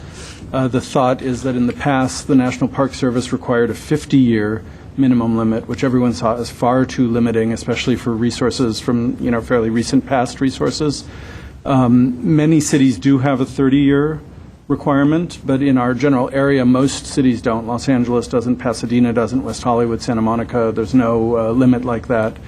My thought was that Glendale should retain its status of having a very progressive, very thoughtful preservation ordinance, and that the commission could serve as a filter for any nominations that come in that might be less than 30 years old. The commission, I think, is well equipped to kind of filter out those that you just can't say. We don't have any context or any way to make that judgment. We do have a nomination coming forward next month that is going to fall into this area, so it will be interesting to hear your decision this afternoon. So staff believes that we should have no limit and that the commission should be used as kind of the judging body whether something from less than 30 years old might meet the criteria. Mm-hmm. Jay, may I ask you a question? Let's say a building comes in 3 years old, 4 years old. All those categories that we have, under which one are we going to judge? Under the best examples, remaining examples, and under what? It really depends on the situation and why the building's nominated. So we rely on the applicants to suggest which criteria they believe the building meets. And then I, in my staff report, and other staff will be making reports telling you we agree, we disagree with those assessments, and then ultimately you do the same thing. So it's hard to guess. I would imagine a 3-year-old building would probably be coming in under architecture rather than significant historic events occurring there. It could also come in, it's hard to even say that it would be an established or familiar visual feature of a neighborhood because it's only 3 years old. So it could be someone's very proud of a brand new building and they want to push the limits and see if they could get it designated. And I think that's where I would have trouble personally with something where we have absolutely no window to look back on and review it within context. And this is very interesting. I have some questions. May I just Of course. Follow a bit? You're the chair. What would happen if... Thank you. What would happen if somebody designs a wonderful Mediterranean building and it is one of the best in the area and he comes? What happens to that? What happened to that? Well, it would be treated differently than a Mediterranean revival from the 20s or 30s because it would be a Mediterranean or a neo-Mediterranean, whatever. We don't really have style names now for these kind of newer revivals. But we would have to evaluate it in the context of buildings built in 2010 rather than the context of buildings built in 1932. So I think that would be an immediate kind of difference between how we would look at it. We wouldn't pool it with buildings that were built 80 or 100 years earlier. That wouldn't make any sense historically. So we'd have to look at it in context. That context would be this kind of this contemporary sense for historicized kind of revival architecture, which is a movement that's been going on for decades now, but doesn't extend back to the period revival styles of the 20s and 30s. So we'd look at it in a different context. Well, I want to follow up with another Yeah, question, thank Mr. Chair, if I may. Yes, Yeah, please. because that's what I mentioned the last time I was here, about somebody comes in with a superb Spanish architecture, how are we going to treat it? But in the same line of conversation, what happens if it's a modern building, built 10 years, 12 years ago? Superb architecture. Frank Gehry comes in and designs a wonderful piece. You know, where do we go? And going back to your question, how are we going to define the criteria? We can certainly eliminate number of the criteria, like Jay said, significance or heritage or development of the. We can narrow it down like to 2 criteria. Basically, it will come down to architecture. And I felt at that time when I was trying to bring this up and discuss it, which was a year ago finally, we're discussing, which I'm grateful for staff for following up on it. But the reason, can I deliberate now, Mr. Chair? Or is it let's too- do that. Yeah, this I mean, the reason I brought this out is I want to see how the test of time on these buildings. Most of the designations we're getting right now, or we are period revival homes that date back to 1920s, and they have a history. I mean, if you look at the dictionary, historical means something happened in the past. We need to keep that interpretation. I think it will strengthen our historical element by creating an age designation, because I think it's just a waste of staff time, or next commissioners, we might not be here a few years from now. How is the other commission going to look at it?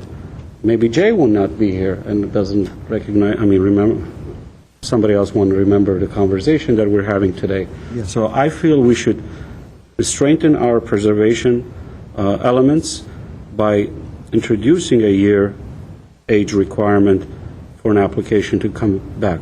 Now, maybe we can do an exclusion, an exception if a building comes in 15 years old. Yeah, they can apply. It's under the preview of the commission. And with the same token, like my other commissioners, my colleagues mentioned that we can judge it when it comes to us. But why are we going through that process? Let's submit something that was built 15 years ago, and let's judge it when it comes to us. Why don't we say, okay, 30 years, your building has to be 30 years old. The same thing with the demolition ordinance that we have right now. It says you cannot demo a building less than 30, without going through a certain process. Am I right? Yeah, over And 30 years. If we have an ordinance that says you can't demo a building less than so many years old, why can't we put an age age limit on these buildings? I think it's important. We're not getting that many. I've been on this commission from 2005, I believe, and we've designated, maybe this is the third one that we discussed today. It was the Daly House, the Block House. Yeah, And this one today. The house on Romulus today is 49 years old. Yeah. Yeah, even the Block House was built in the 70s, so that's 40 years. As far as I know, the commission has never seen a nomination for a property less than 20 years old, certainly. But all of the nominations that we've considered since I've been here for 3 years now have all been over 30 years old. And that seems to be the standard. It seems we're not having people nominate fairly recent structures. And as I mentioned, in August, we do have one from the mid-'80s that's been nominated. It'll be an interesting conversation to see. But we may not have it, depending. So. Yeah. What are other commission members' feelings? What do you feel? I have not been here last time. Would you like Jay tell me what you feel, or I think you should say? I want to hear from you. Yeah, we discussed last time really that if we don't have an age limit, we have the ultimate flexibility, meaning we can see them, we can say, you know what, we can't right now determine the criteria. You could come back in 10 years or, but once you have an age limit, it may exclude important buildings or structures to the city from even being able to be considered. And then maybe modifications or whatever could happen to something like that. So it was really more of flexibility. We can always say no, but it's not precluding us from having the opportunity to see and hear those cases. What do you think? Well, in all of the things that have come up, how many are less than 30 years old? Almost none. Right? Jay? Correct, yeah. Mhm. So basically, it's almost self-defining, 30 years old. Yeah, it doesn't, we haven't had this as an issue, so it's kind of, I think Commissioner Mardian's looking at it just in terms of being consistent with the demolition ordinance, or with the practices of some other cities, but I don't agree that there's a kind of a connection between the demolition ordinance, which we think is a very good preservation standard, or limiting, as Commissioner Shire said, limiting our opportunities to review things from the fairly recent past. Just for some background, every preservation advocacy group from the national level at the National Trust through the Los Angeles Conservancy, Glendale Historical Society, recognizes historic resources from what everyone's calling the recent past, which is sometimes less than 25 years old, are often the most vulnerable resources because there's not a lot of popular understanding. It's hard for the population to understand, hey, something that was built that I remember, I was a teenager when that was built, how can that be considered historic? When we professionals look back at it and say, actually, no, that has a very important architectural meaning in the history of the city's development or the work of a certain architect or a client. And I think that's one of the things we'd be taking a backward step from that movement to start recognizing resources from the recent era and also having the ability to protect them if we need to. And as Commissioner Shire said, if we have the flexibility to step back and say, no, we need 10 years, come back to us later. It's a great building, but right now we can't help you. I think the Commission, as a body, whether the Standing Commission is here or not for that question, I think we'll always have that recognition that, hey, it could go away. This is, 2 years old. We're not going to take that seriously. What do you think? I agree with Jay, and I hope that we don't put any limit on it. And I think the demolition ordinance and the 30-year mandate there has a tangible value because it's a different situation, but especially in the context of Southern California, I'm not a native of this part of the world. I come from another place, and many of us do. I know Mike doesn't. He grew up from here, so maybe his perspective is a little bit different, but this is an incredibly dynamic place, and even the definition of historical doesn't make sense to a lot of people because it's such a dynamic place where, being forward-thinking and knocking things down and reinventing things has almost been like the lay of the land since it was civilized here. So when I say civilized, I mean, L.A. became an incorporated city and the area grew up around it. So, I think there's no downside to leaving it as it is because we need to have a broad public conversation about what has stood the test of time and what hasn't. And if people want to bring, something ridiculous to the commission where we have to say, look, that doesn't meet any of the criteria and it's too new for us to even think about it in that context, then we can do that. And your report would, by definition, be rather short, probably, because it would be easy to make that decision. But I don't think we should eliminate anything. I welcome the discussion. If we had a building like the Texas School Book Depository in Dallas, which, in my opinion, became historical right after Kennedy was shot, then, we should be able to look at it that way. And maybe younger buildings would be historical more in the context of something very historical that happened around them and not their architecture. But nevertheless, I don't want to limit that. I would welcome having the discussion publicly about whether something is or isn't historical or stood the test of time. Okay, thank you. Jay, another question. When we designate a house, I believe someone on the staff level has said that the Mills Act, which goes with the house, is for 10 years, then it is renewable. It's a 10-year contract that's renewed every year automatically. So the 10-year period keeps moving forward indefinitely. Oh. It's an indefinite contract as it's written. For the Mills Act, Yeah. is that right? Mm-hmm. But can an owner at a certain time opt out of it if they want to pay a significant penalty of 12.5% of the fair market value of the property, or if the city agrees. If there's some reason why the city would agree to it and it's consensual, then they can do it. If the owner says we want out, they have to pay the fine. But out after how many years? It's indefinite. Well, all right. It looks like the majority does not want to have. Can I add one? We have public comment. John Locasio from the Historical Society had to leave, so he submitted a note saying that the Glendale Historical Society opposes establishing a minimum age. So, are we going to just agree, or shall we take a vote on this thing? We can have a vote, because if you did want to establish the minimum ordinance or the minimum age, we'd have to revise the historic preservation ordinance and ultimately go to city council with that.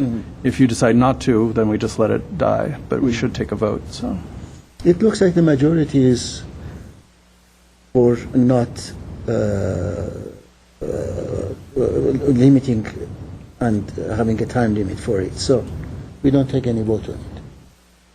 I don't know, I didn't hear your opinion. Are you supporting it? Well, there are three of them. Okay. To tell you the truth, I do want to have a limit on that. One of my reasoning is that I think when the public knows that there is no limit, there will be more applications. That I am sure. And if that happens, I was worried that after 10 years, an owner would say, well, I'm opting out of it. Then the city is losing that revenue. But now I understand that that's not going to happen. I don't expect that would happen. And the commission also only sees a percentage of the people who express interest in the Glendale Register and Mills Act. I'm usually the person who's the kind of point person on staff, and I take a lot of calls from people. I review their properties and often give them an informal assessment saying, this looks like it's a very good candidate, this looks like you'll have trouble getting it through, but I always encourage people to bring it forward if they want to, regardless of what I've said. But many people choose not to. And even doing that, usually what I'm looking at are period revival houses that have either been altered or have some problems in another way. I haven't had anyone suggest that they're going to nominate something, I don't want to say 30 years or less, but definitely 20 years or less. I haven't seen a thing. So there's another level of kind of filtering. What is the logic behind having a certain day, a certain period of time in another cities? Do you know? I think the logic is that there's always been, historic preservation was driven by historians in the early days more than by kind of architects and aesthetically oriented people. It's always kind of been a mixture. And I think historians will say, well, we can't make any judgment about events of the past without having sufficient time intervening to kind of really look at it and understand the context and understand the true meaning. Because we're dealing not with historic facts that are facts whether there's a building around them or not. We're looking at things that are standing on the ground that are fairly fragile and sometimes have a tenuous connection to keeping their standing with us and their meaning. I think as preservationists, we've moved away from the 50 years, certainly, and most places are moving away from any time limit, as I said. And I think that's because we're dealing with something that's tangible instead of just matters of historic fact or opinion. Well, I agree with Mr. Mardian. I think we should have time limit, and we should tie it with the demolition ordinance. But having said that, is there any motion one way or the other? Well, I would move that we do not, which, as you said, it's counterintuitive. It doesn't need a motion. I like the way things are now in respect to this, and would like to move that we do nothing and that we don't amend the historic preservation ordinance continue handling regarding things the way they are with respect to this issue. Okay. Is there any second on that? I second that. All right. Roll call, please. Commissioner Mardian, No. Commissioner Morgan, Yes. Commissioner Shar, Yes. Commissioner Vidor, Yes. and Chair Amirian. No. All right. That is settled. status quo passes. If I may interject a commentary on this, of course, there's nothing to prevent the commission from bringing this topic up again. Please don't. But I think it's useful that you've debated it and taken a vote on this particular topic, because if it does come up again a Let year us, from let us now, we have can 30 say, years of intervening context to understand. you're not allowed to talk about it for 30 years. Let us. Definitely, I won't be here. You'll be in Grand Rapids, right? Okay, consideration of commission, that's item 6C. Consideration of commissioner-generated proposals for future discussions regarding HPC policies and goals. I have a series of, I have a list here with consideration of permit history status. I have a list here all the way to items 5 here and 2 here, 2 with Mr. Mardian, subject for discussion, and 5 with Commissioner Vidor. If anybody wants to second all of them, then we have this many issues to discuss, and there is no need to go one by one and say anybody seconds it. Do you want to discuss all of this? Well, no. The issue is we can agendize these items Right.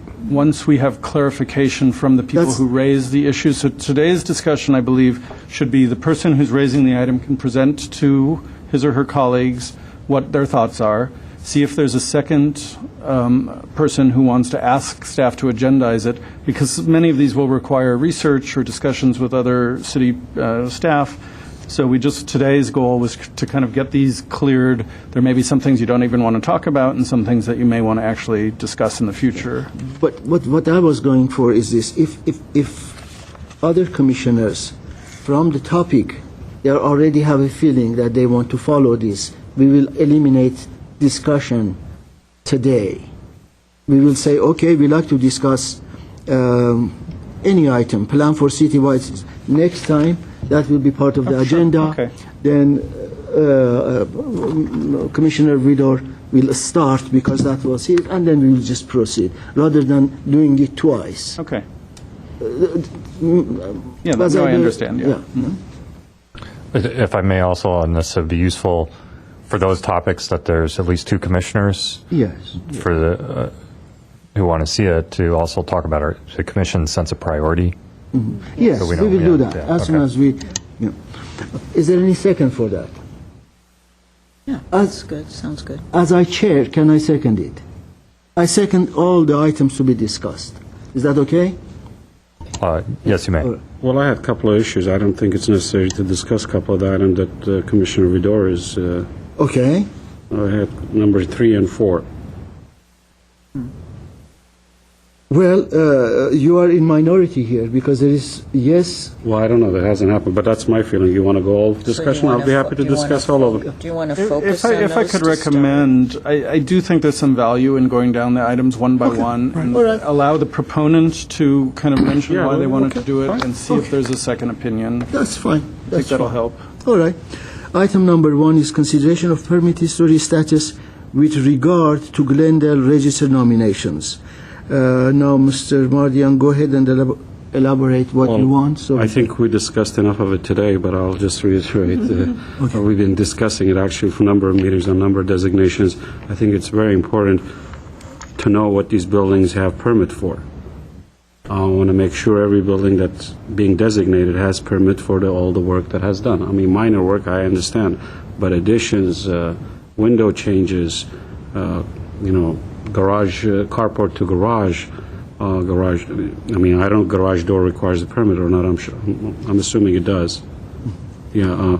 I mean, those are the set things that I want to make sure that when we designate a home, it's clean. We don't have to worry about it in the future. Because I'm going back, my personal experience even where buildings are not being designated. People have these homes for 10 years. They've done, or the previous owner had to work for 10 years ago, and the new owners get cited for it. Okay. And the other discussion, that I want to have is, should I go number 2, Mr. Chair? Yes, do that, then I'll ask question. On the suitable material for wood shake, because some of these homes that we're designating, they're in fire hazard zone, and wood shake is a light material. When we have these Tudor Revival or Ranch, or, in that category of design, these wood shakes, some of them are in bad shape. Look, even some of these large homes, beautiful homes on Rossmoyne, where you can see the wood is deteriorating. Somewhere along the way, these have to be changed. And the code does not allow you to replace it with the same kind. So I'm thinking we should strengthen again our, issues, because we're going to get these. Once we get the districts, when, everything moves on, we're going to get all these issues or will come up. And that's why I want to discuss it now and set it, and so we have it clear. Okay. Can I ask for clarification on that one? Yes, please. Doing our design review at staff level, whether it's designated or not, we're looking at roof materials regularly and seeing if they're appropriate to the style of the building. Are you asking, do you see the commission making recommendations for specific products, or are you asking that the commission review? Well, as long as it's compatible. But the reason I'm questioning wood shake is a lighter material. There's limited companies that make the wood replica or lightweight tile, and I just don't want to get into the upgrade or beefing up the roof when they use a heavier tile, which requires, structural. Right, if it weren't visible, would you? If it's not visible, they can make it work by code. But you see, we have to be careful. Most of these homes are in fire hazard zone. And If I may, Mr. Maria, we should not discuss this. We should have an idea for discussion. Well, I could tell you how I would review these things. If someone came in with a replacement material, we'd look at it for 2 reasons. We'd look to see if it was aesthetically compatible, if it was a reasonable replacement. And I think we've all seen decent replacements for wood shake, and we've seen some pretty horrible ones. Building and safety is also going to be considering whether the roof load, the existing structure, can handle the new weight, if there is a new weight, because a lot of these newer materials are lightweight materials specifically because of this problem. The way it would work is if someone proposed something that I couldn't approve, if I thought this is going to be a detrimental effect aesthetically or on the historic character of the house, I would say, I can't give you a staff level permit for this. You need to take this to the Preservation Commission. And if they chose to do that, then the commission would see this material, and then you'd have the chance to kind of deliberate and let them know what you think. Otherwise, and that's how design review is going to work in our districts and how it works throughout the city in general, between staff being exempt from Historic Preservation Commission review or coming back to the commission. so if that's the case, Mr. Chair, I don't need to discuss it. He answered my questions right there, unless my colleagues want to discuss it more. Because if they have already a process that is in place. If there is a process, then item number 2 is gone. Okay? Okay. Item number 1. Is there in second for anybody else wants to discuss this? You're talking about the permit Yes. issue? You do? No. Oh, who does? I'll second that. Okay. I think we need to talk. Then in that case, there will be a report, I believe, by you, and then we'll discuss it. We'll go one way or the other, but if there is need Yeah, to. I'll check with the city attorney and building and safety. I'll also check, I've heard that some other cities do require that, but I'm not sure who and what their process is, so I'll just get some comparisons. Okay, wonderful. So this issue is resolved. Yeah, I would like to make a comment on it because, it did come up, and I think for good reason, while we were talking about Proc House. But, historic houses just tend by definition, if they haven't been altered, which we like, to be nonconforming. And some of the really old nonconformances just may be, it may be like stirring up the pot to deal with them. Like I have a non-conforming house in a lot of ways, and when I've brought projects up to be, through the permitting process, sometimes it triggers a look at something that needs to be fixed because I'm coming with a new improvement. But to go back and to kind of raise the entire history of the house may not be practical. I mean, maybe for some of the newer stuff that's within the confines of today's code, but for some of the really older stuff, it might make things really complicated. I think we should, that should be part of the discussion. But can I explain to Ms. Vidor, I'm not looking at what the original building was, the additions and the alterations that have, taken place. Not the original, they're non-conforming, it stays non-conforming. We built a building 10 years ago, today they're non-conforming. From building code, from zoning code, they're non-conforming already.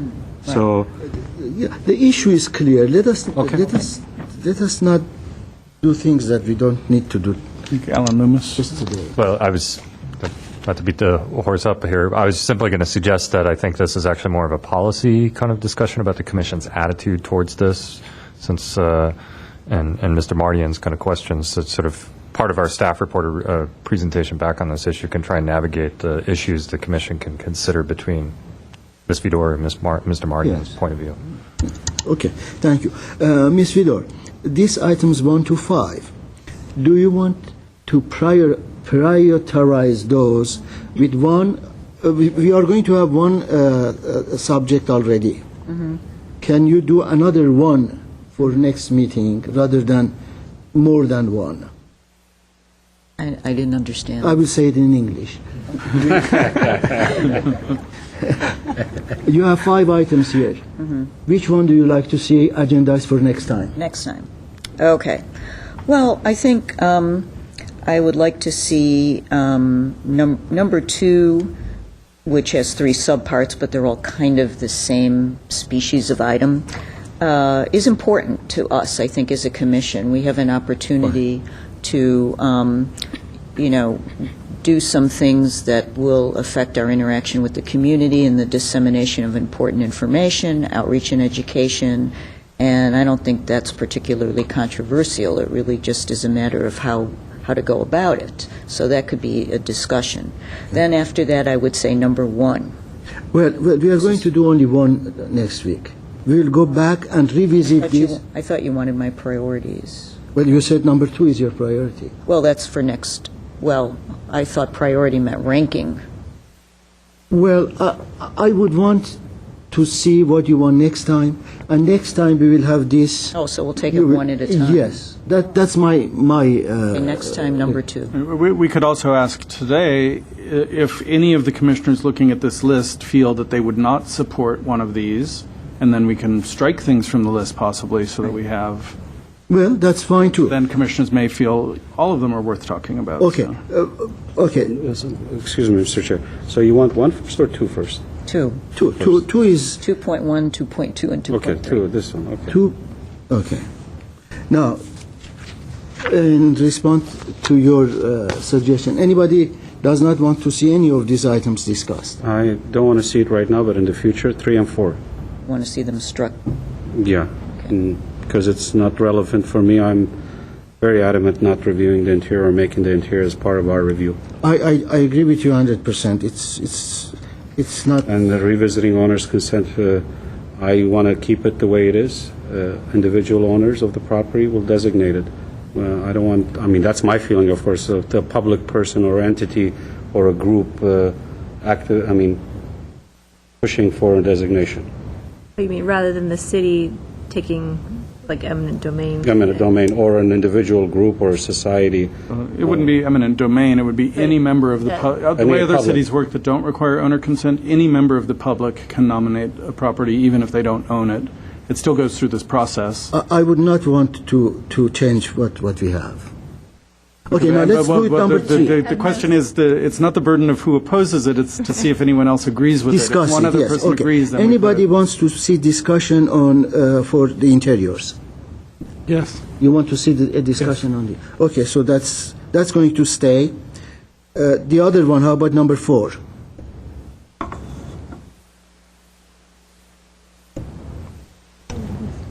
No discussion on that. No discussion. Okay, no discussion on that. Well, I really didn't get a chance to say why I put these on here, and I think I deserve that opportunity. Okay, that's why I am saying that if we select a topic that you want next week, we can go and next week we'll go down the line.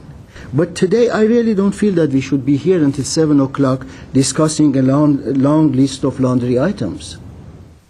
Because we can elaborate each one of it as long as it goes. It's about 5 o'clock. Okay, then it's probably better to keep the items that we've just discussed. Yes. Let the other ones lie, and then we'll bring it back. And I think Commissioner You have Vito a- is correct. It's fair for the proponent Okay, that's to fair. talk to their I just or don't her think colleagues. anything should be stricken at this point until we have a discussion. Okay, nothing is stricken. All right. So we have items number 1 and 2. 2 of Ms. Vidor and 1 of Mr. Marian for next week. Next month, yeah. Next month, okay. Okay. Fortunately, I'm not here next month. Okay. If I may interject on this So one. why are we Also- discussing it if you're not here next? No, you are. I mean, we like to have a full body. Well, I will be in Prague enjoying myself. I am not going to come Well, back. maybe we'll continue it. Yeah, we'll go to Prague, too. We'll continue. Mr. Chair, if I may. Yes, I think actually the August agenda may already be fairly full.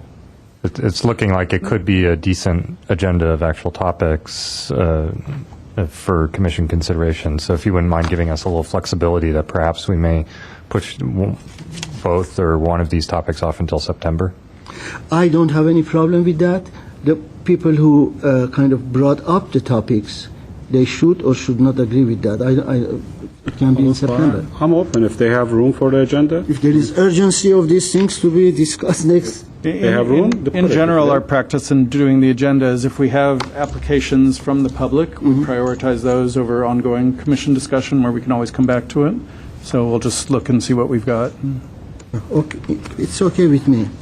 Is that Okay. with you? All right. My sense is if we take Commissioner Vidor's number 2, it's going to be more her opportunity to present to her colleagues. We're not going to be making a decision necessarily then, so that might be quicker than a full staff report and discussion on that. So. That's fine with me. Okay. Are we done with, where were we? 8A. 8A, status of non commission. Okay. Okay, this is another follow-up discussion that we continued after talking about this over the course of the last 3 or 4 months. At the last hearing, where we only had 3 commissioners, we came to some consensus among the 3 about how to proceed with some of our discussions about making the Mills Act contract a little more stronger program in terms of the responsibilities of owners. So I wanted to run down the 5 items that were discussed and that the 3 commissioners, Commissioner Vidor, Shire, and Morgan, who were here. No, almost. And Mardian, who were here, concluded would be good additions to the Mills Act program. The first is that we establish, and all of this is policy discussion, we don't need to make an ordinance change on this. We'll still need to talk to the city attorney just to make sure there are no other issues, and I don't believe in some of these that we'll be able to make it retroactive to existing contract holders, so it'll only be moving forward unless the city attorney has a different conclusion. So the first item is that we establish a 1-year lag period between someone's placement on the property's placement on the Glendale Register and its eligibility for the Mills Act. This means that when City Council votes to put something on the register, they're not voting for the Mills Act at that point. They're just putting it on the register, and then on the 1-year anniversary, the owner can come back to us and say, I want the Mills Act. We'll agendize them to go to City Council, or actually to come, I guess the Commission would authorize the Mills Act in 1 year in its decision-making at the first hearing, and then we would come back to City Council on or after the first anniversary to establish a time period which allows us to have some certainty that the owners have taken very seriously their commitment to being listed on the Glendale Register. It would make it less of an incentive for people who might be flipping their house, who see the Mills Act as just an opportunity to enhance its value during business. That's one thing we've had a concern about, at least in one case. So everyone agreed on that. So we're just looking tonight to have a vote on each of these items. And if you want to take them individually or take them as a group. No, let's take it individually, please. Okay. So the first one was the lag year? The 1-year lag. Yeah. Now, how many people have abused of having Bills Act start with the... We can't accuse anyone with any real certainty of abusing the process, and we've always recognized that anyone who wants to put their house on the Glendale, or their property on the Glendale Register, it's a benefit to the city at large. What we've been concerned about, and what some other cities are concerned about, is that the simultaneous placement on the Mills Act kind of creates this sense that, we don't know that someone is committed to the preservation aspects of the Mills Act program or the designation. And we feel that if we do have that 1 year, we at least know that, there isn't the real estate flipping or someone doing it for some other reason, that they're not as committed. What are cons on this thing? That's the pro. Cons, it could be a disincentive for someone who might not want to wait. Most of our applicants into the Mills Act and the Glendale Register seem like long-term homeowners who plan to stick around for a while. So for those people, it wouldn't be a disincentive. They would lose one potential year of the tax benefit.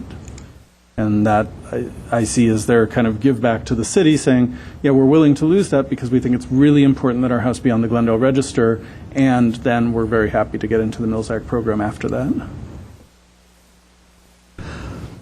My general philosophy is that we should really encourage people to register their houses, the ones that are worthy. And if Mills Act goes with it, that would be it. That is my feeling.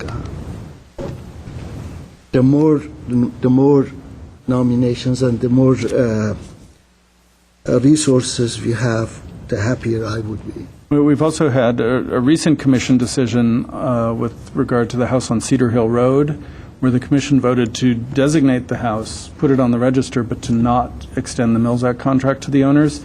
Kind of contradicts the overall goals of the program. There's a kind of presupposition that if you're on the register, you get the Mills Act.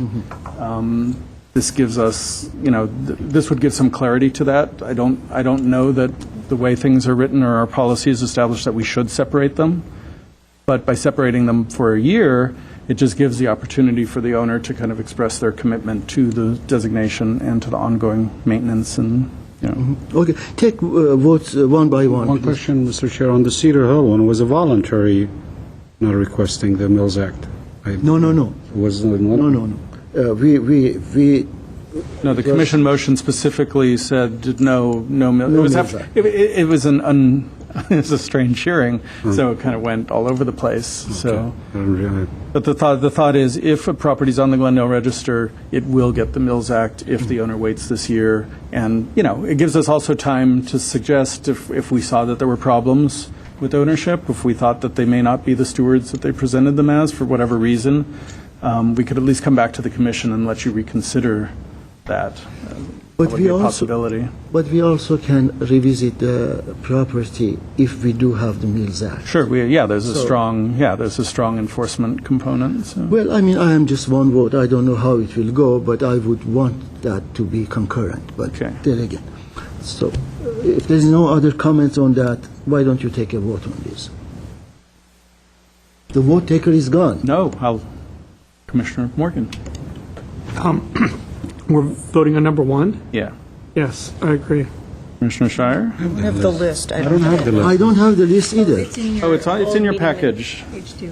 Oh, the minutes? I didn't bring the minutes with me. Oh, no, I'm sorry. This list is not in your package. No, This is it's from not. our previous discussion. But she has Oh, one. it was in the meeting minutes Yeah, that okay, you good. distributed. Oh, from that, excellent. so I brought I didn't have So one. I just look at it. Yeah, you have the minutes. It's there. Do you know it? Oh, Okay. Share with Yeah, we can look. We're good at that. Okay, but we're doing them one at a time. So, should we continue with the vote? Yes. Yes, please. Commissioner Shire? Yes. Commissioner Vidor? Yes. Commissioner Mardian? yes. Commissioner Marion? No.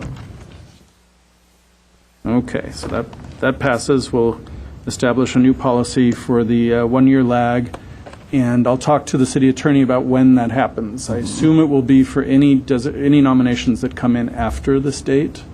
So any nominations that were already in process or have put on tentative agendas, I think we should treat the way we have been treating properties, and any new properties, any new nominations that come in after today. Shouldn't council have a say on this, or the planning department? The Mills Act is a policy. This is kind of a policy discussion that we do in-house. we could discuss that with the city attorney, but my understanding is we don't need to go to council for this.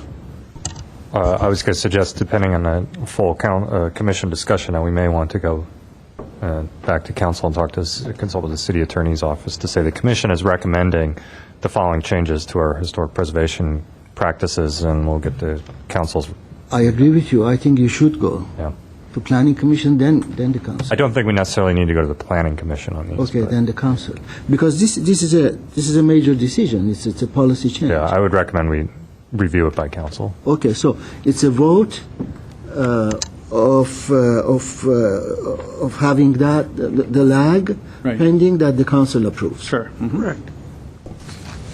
Does it make sense to put a calendar year to this, saying we're recommending these take effect January 1st, 2011, so we have time to go to council? Now that we have to go to council, yeah, we'll Yeah, okay. skip the time frame I gave, and Yeah.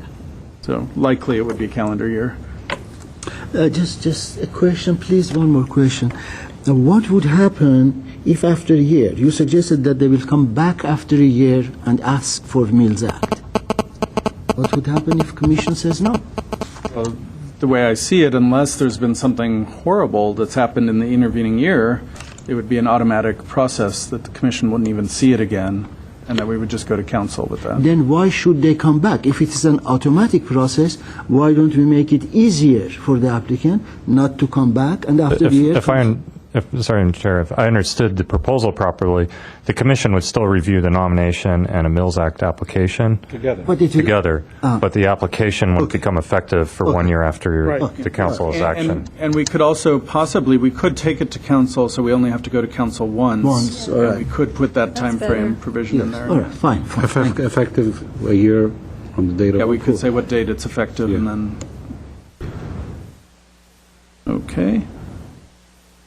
The second proposal is, we discussed a few months ago that right now we don't really expect a lot from our applicants in terms of an established work plan. We get one from some people, we don't get one from others. We came up with a few ways that we would get some definite indication of the status of a house's condition or a property's condition by making two things mandatory as part of a work plan. So this would be in addition to any specific thing that an owner knows that they're going to be doing within the next 5 to 10 years. This would be a home inspection at the time of nomination, or I guess just after approval. We would ask for a home inspection done by a certified home inspector, and then a termite report that would be done by a certified termite company. And then we would expect these to be done on a cycle every 5 years. So this would be the cycle would begin after the establishment of the Mills Act contract, and we'd probably give a window of 3 months. We could talk about the specifics later, that must be done within, and then we'd put them on a 5-year cycle and expect those to come back. Jay, question here. Home inspection will entail what? It's similar to when a new property is purchased. Oh, I see. Basically, someone goes into the attic, they go under the house, they're looking for leaks, they're looking for dry rot, they're looking for any conditions that might affect, the integrity of the building. And those have to be corrected. Those would have, any faults that we find that are a problem, there may be things that we don't focus on, but anything that's a problem, we would expect to be corrected. No, this And is- so we would add, so it's a way of having an ongoing work plan. Yeah, this is not very just good, something yeah. established at the beginning. And it's kind of tied in with the third item. We may as well look at these as a group. The third item is that at the time of nomination, or certainly at the time of Mills Act authorization by council, the house either has to be earthquake retrofitted, or it needs to be done within a certain time frame established in the Mills Act contract. So that means we'll know from the beginning that the seismic bolting or strapping has been done, and if it hasn't been done, we know that it'll be done within the first 3 to 6 months after designation. Jay, this is going to be very, very expensive. Bolting, that's fine. But there are houses that, if you retrofit them to meet today's codes, it will be very, very expensive. No, it's not a retrofit to code. We're not looking at shear. We're really looking at bolting and strapping to the foundation. We know that's a very common problem that older houses don't have. They don't have anchor bolts. Can we specify that? Yeah, that's been the discussion. We've never talked about, we wouldn't in fact bringing up want to to code, do yeah, full because- seismic upgrades. Yeah, but that's what I'm saying. Instead of Foundation saying bolting. foundation bolting rather Foundation than bolting. earthquake. Excuse me, okay, retrofitting. that's what I meant, so. Yeah. Foundation Push it bolting or in. strapping, something that meets whatever the established Will be standard is. specific. Yeah. So very specific Okay. to foundation bolting. And the third part of, that goes along with that, is that there was concern by some of the commissioners that the home inspection report is pretty much just a straightforward document that talks about parts of a house and systems of a house. It doesn't really address historic issues specifically. So what I would do is come up with some sort of template that would allow there to be kind of a corollary document that would interpret for the property how those inspection items correlate to things that we see on the house specifically. So if there was a chimney inspection as part of that, and there were clay chimney pots on the house, we would say, well, those are an important defining feature, so we need to either keep those or find an appropriate replacement if it's an issue. Okay. Yeah, I support both 2 and 3. Oh, yeah, so we can look at those, the home inspection, the termite report, the earthquake strapping, and the template kind of maybe as one item. Yes. Okay. Does any commission member would like to see that template? I don't. But Yeah, I would like to see, get an idea what it is. I'll definitely, yeah, once it's prepared, I'll definitely run it by Yes. everyone. So Okay. what we could do is look at a sample home inspection report, and then look at the template and kind of work together to make sure it's what you guys expect. okay. So vote on those? Yes. Commissioner Morgan? Yes. Shire? Yes. Fedor? Yes. Mardian? Yes. Yes. Okay. And then the last item was relating to the ongoing inspection and just the level of information that we have when we get nominations in. On the first part, just the level of information, we don't have a set requirement for what kind of photos or how many photos or what needs to be taken. So we take whatever the applicant gives us. When we go on a site visit to review the nomination and look at the house, I'll often take photos to kind of fill in the gaps. We would rather put that burden on the owner so that we have a full documentation of the existing conditions at the time of nomination. And this is going to be keyed to a site plan that's prepared by an architect or a qualified, draftsperson to give us an accurate site plan for the property. We'll have that as a record, so we know what was on the site at the time of designation, and then we'll have a photo key that's part of that.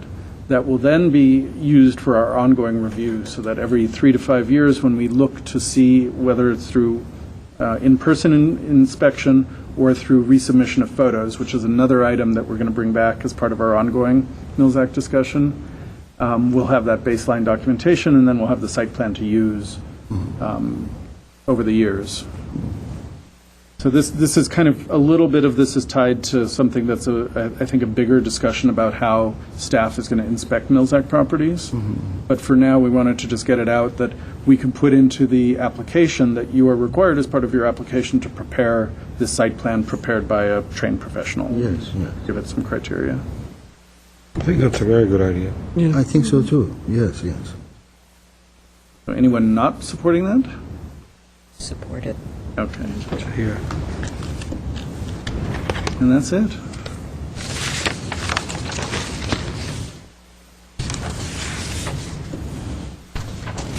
Mr. Chair, can I make a comment for the Yes. future? In your Mills Act, you always put, how many properties. We have 74 listed, 16 out of them is owned by the city. Can we update that? Yeah, you know something? I looked at that a while ago, and I realized Yeah, I I've keep totally seeing it. forgotten to update that on every staff report. Because I sure so- like to know how many we have now. Yeah, we have 41. Okay. We have 41, and we have 81 properties Total. on the register. Total, okay, Yeah. 81 total. Not Okay. including one that City Council hasn't ratified yet, plus the 2 today, so, Okay, Okay, thank you. all right. that's it. Move to adjourn? Okay, we are adjourned. Thank you.